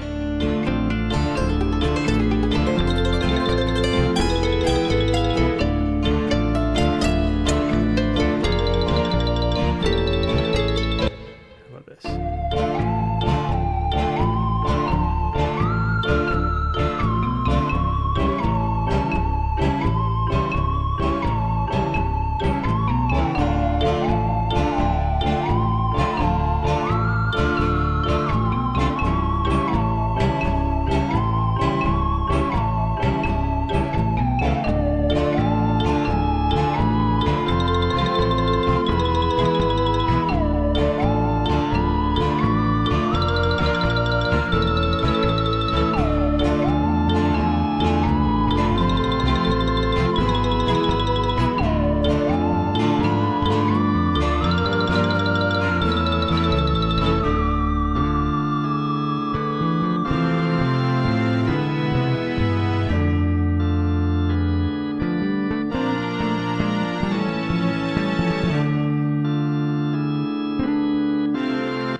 I think that's where we call it.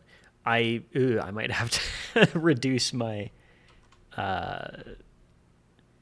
total stereo output by like I want it close to 0, but I don't want it to be clipping. So I'll figure that out. I'll figure that out in a bit. For now, let's take a look at... God, I love how that vein has its own shadow. I am old as hell. Okay, great. Now, where is the next...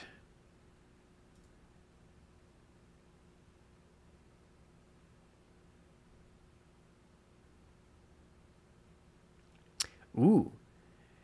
Did we want to try out some more ideas for the arrangement of that Grimm song?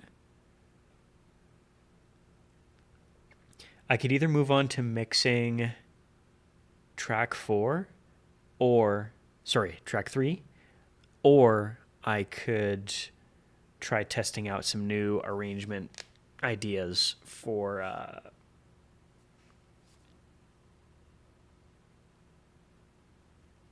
Grimm, the neoclassical.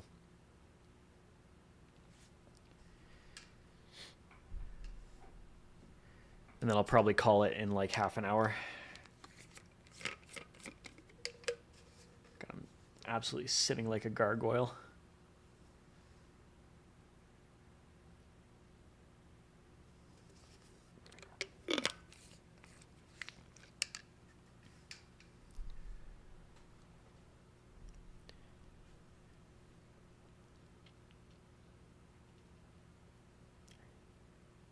Good call.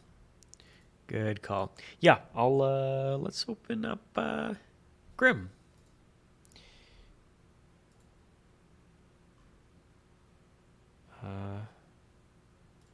What's going on here? Oh, yeah, that's why.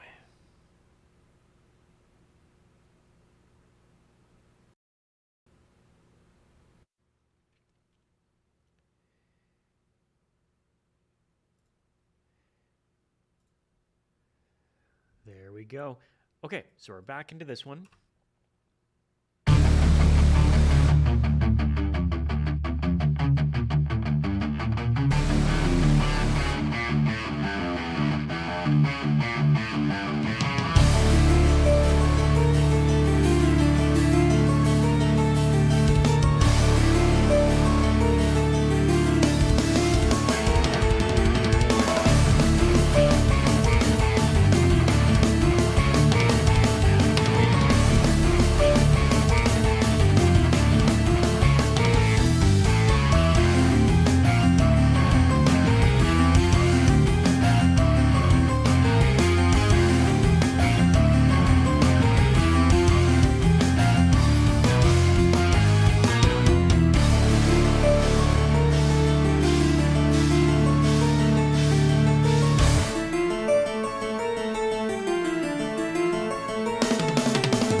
here is where I am hoping to make the big changes.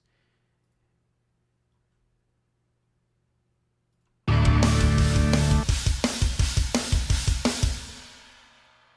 I am going to move this. Okay, here we go.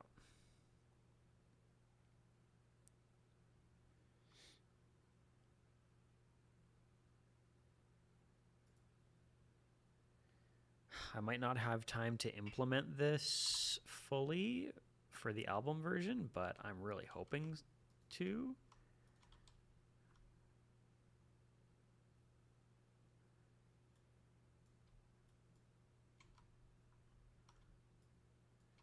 Because these are some lofty ideas here. So, 132. Nope. 124? Ah, I see. I have to move all this. So I'm going to start by moving it like 10. So it's 127, so 137.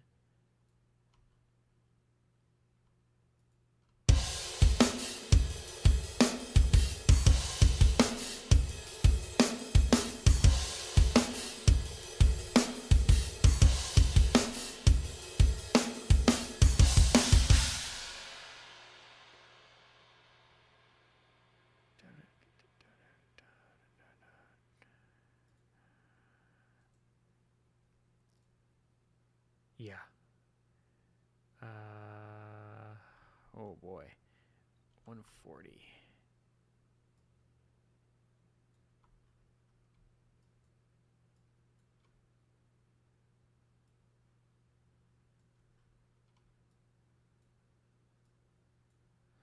I do think that's a bit later. Okay, yeah, that's great.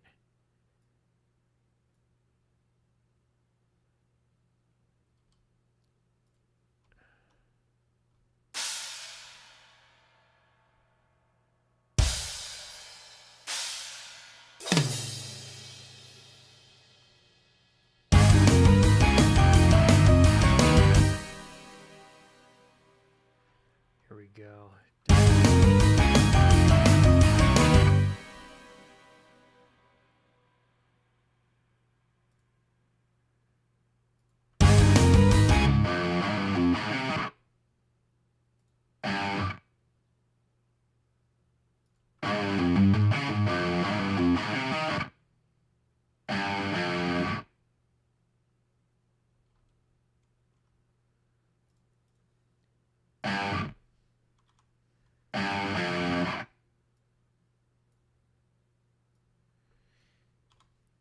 Yeah.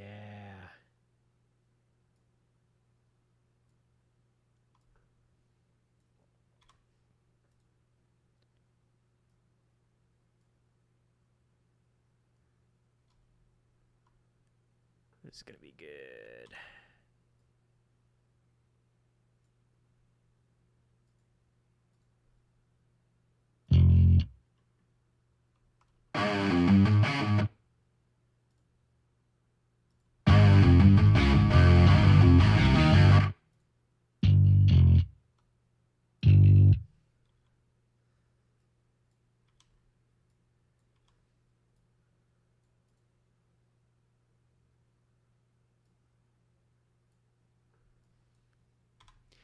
I love that I put that pitch bend in the bass too.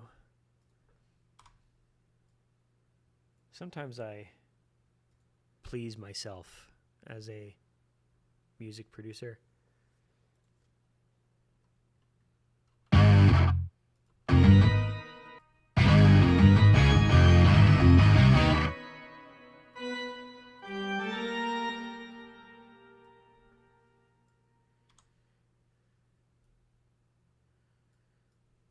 No!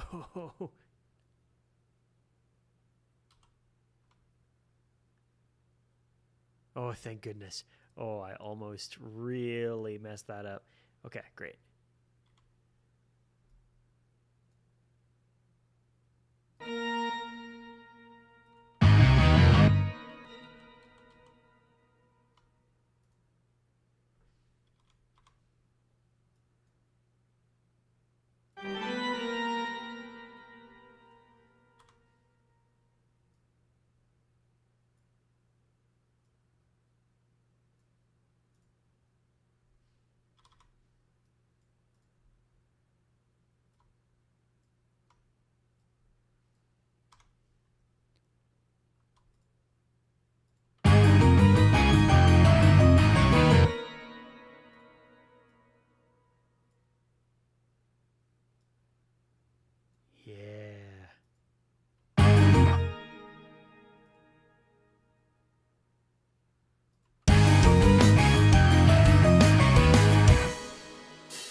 Excuse me.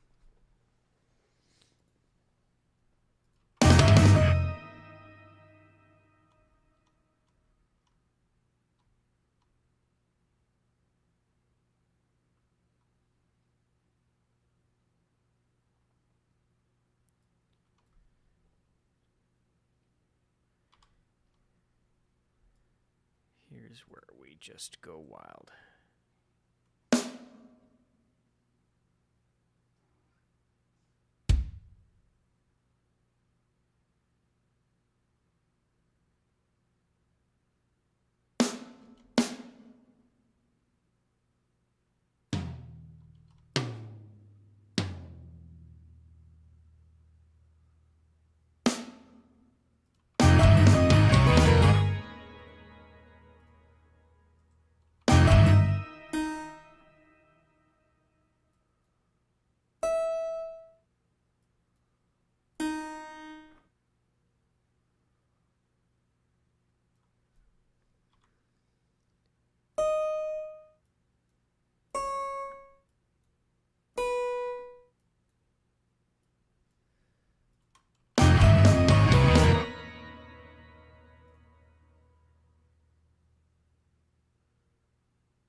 Oh my god, why are they doubled up?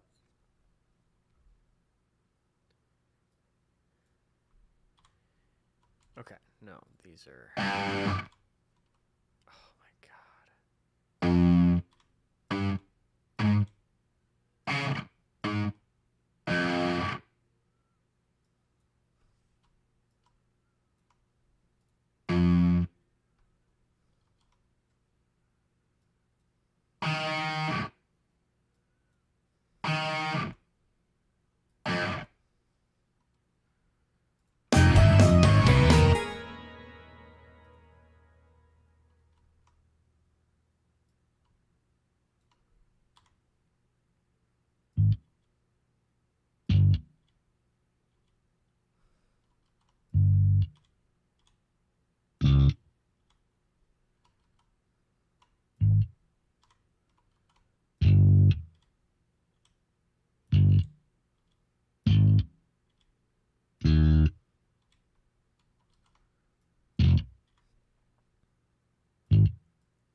Let's friggin' try it.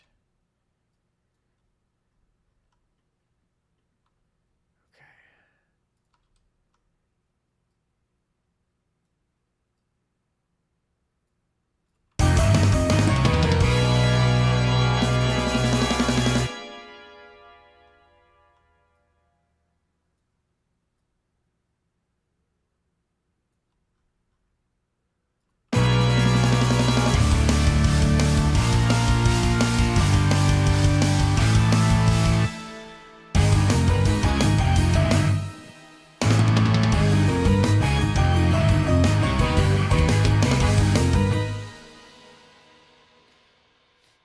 Let's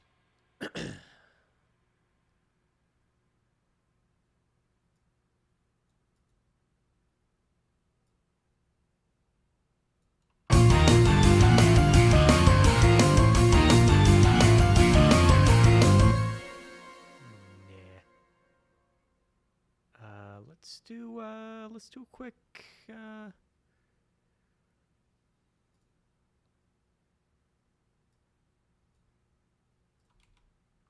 there we go. Semitones. What do we think?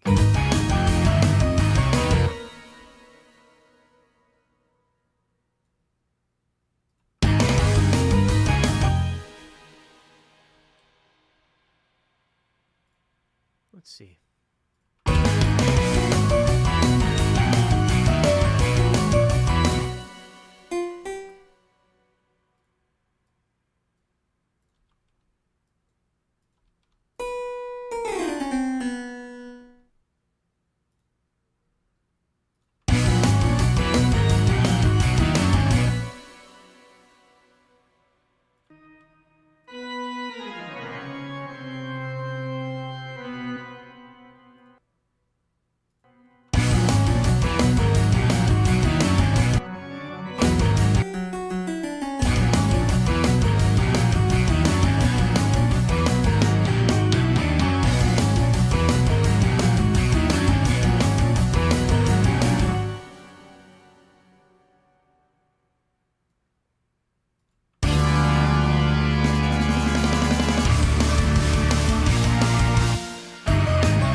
Right.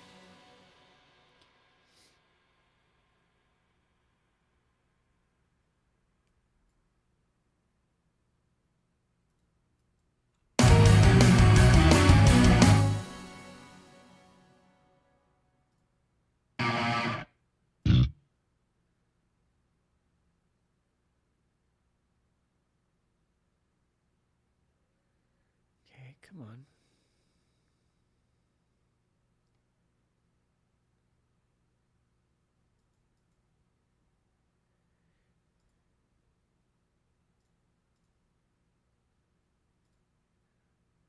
Oh, what is going on here?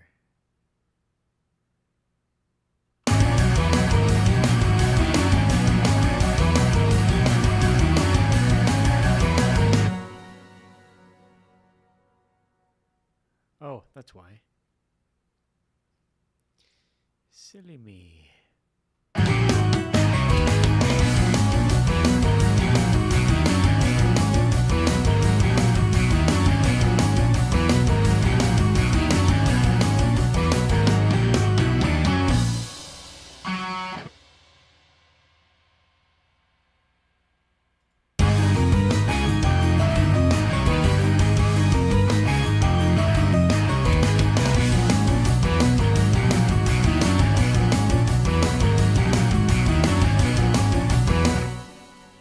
I don't know about that key change, actually.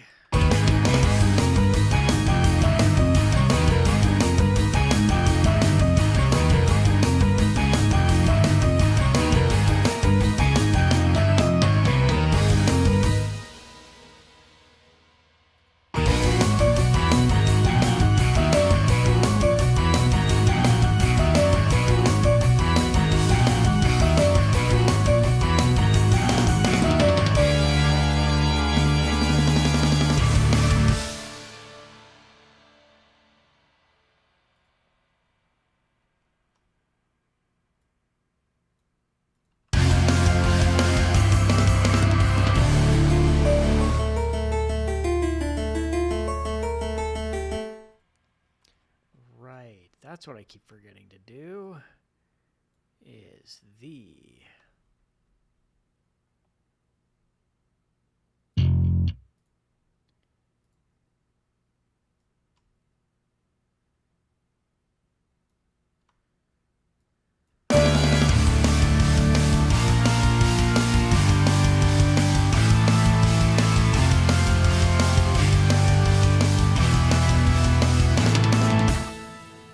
Let me guess. Because I opened... Yep, I friggin' knew it. The music has been louder this whole time, and my voice has been quieter this whole time. Love that.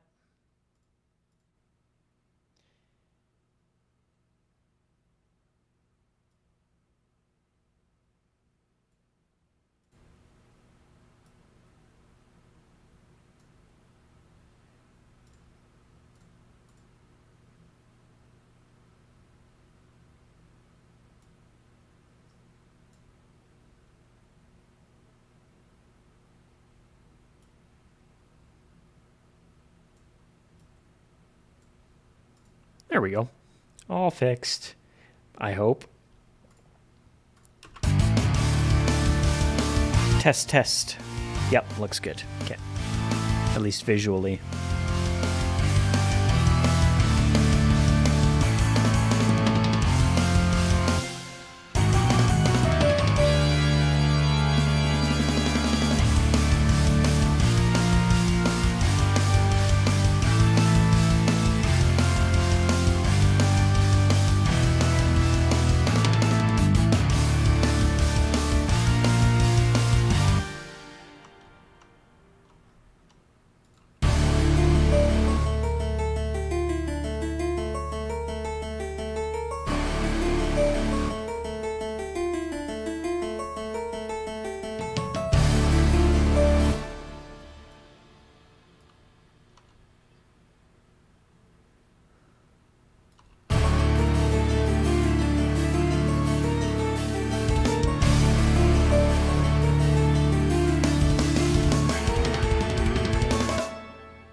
That's why.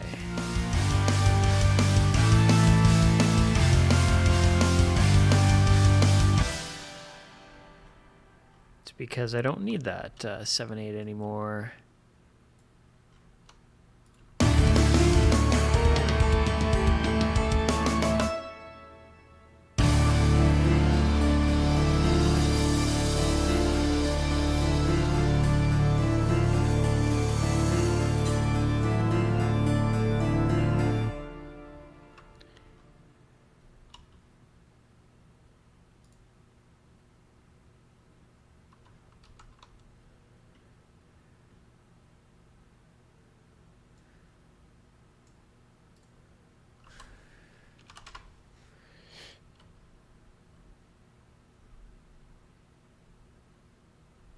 Oh. Well, now.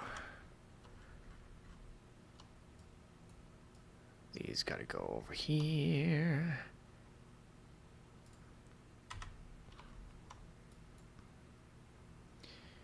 $190.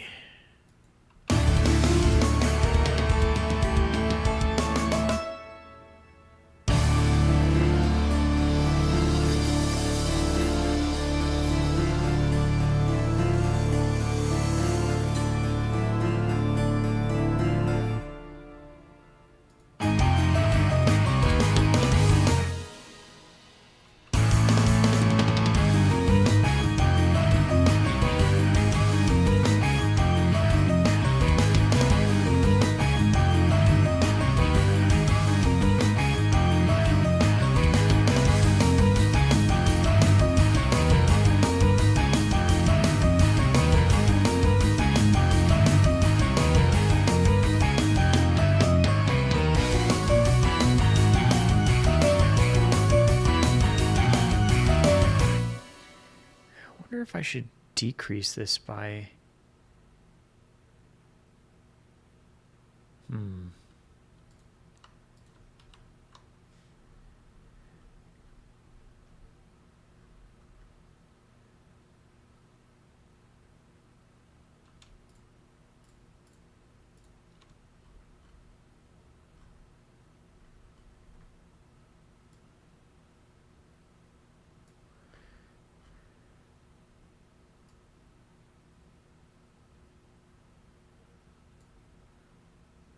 Let's see.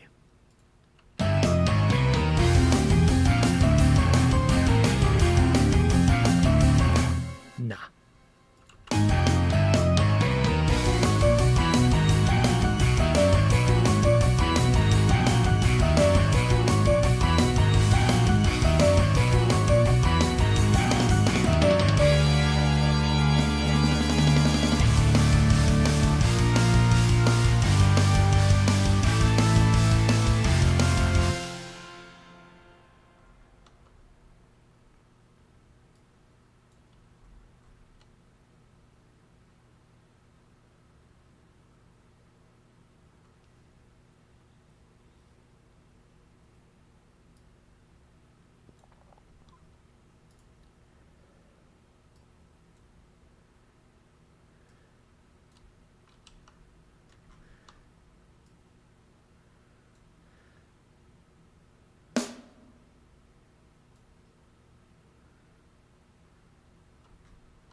There we go.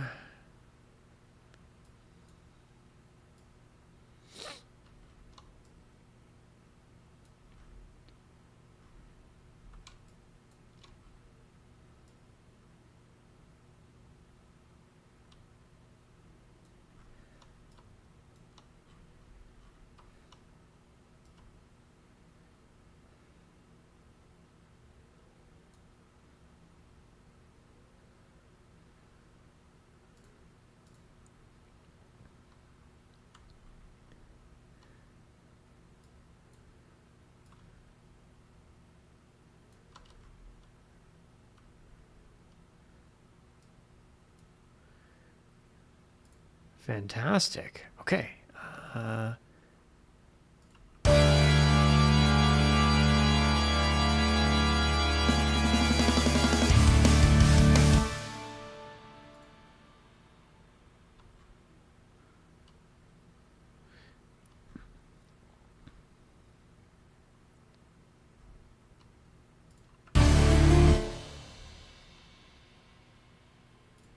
And it'll have to be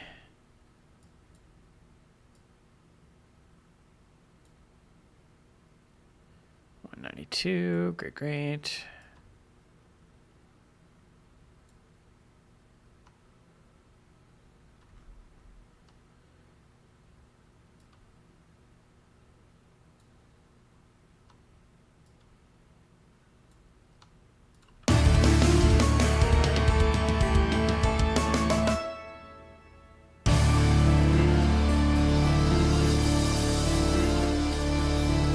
Not bad. Okay.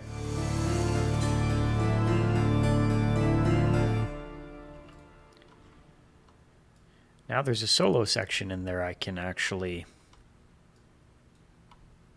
fill out with a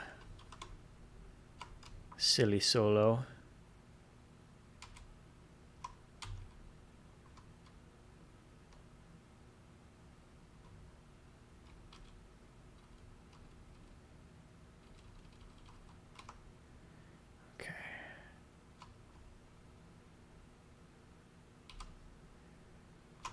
There we go. New version saved. So I haven't overwritten my old version, which I was very much at risk of doing that whole time. Okay. Well, that was a great, productive little session there. Thanks so much for tuning in, whoever did. Alyssa, I know you did. Thank you so much for coming by and making conversation. All right. I will be back on Sunday. Yes. I'll be back on Sunday afternoon, the usual time. Not this time, but the usual time, and the Sunday time. And yeah, we'll work on. I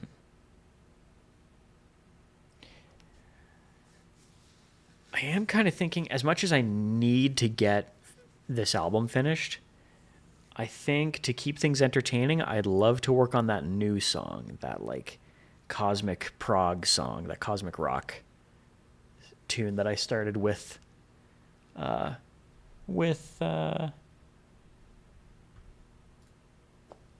guy. I can use that guy and this guy and maybe a little bit of that guy.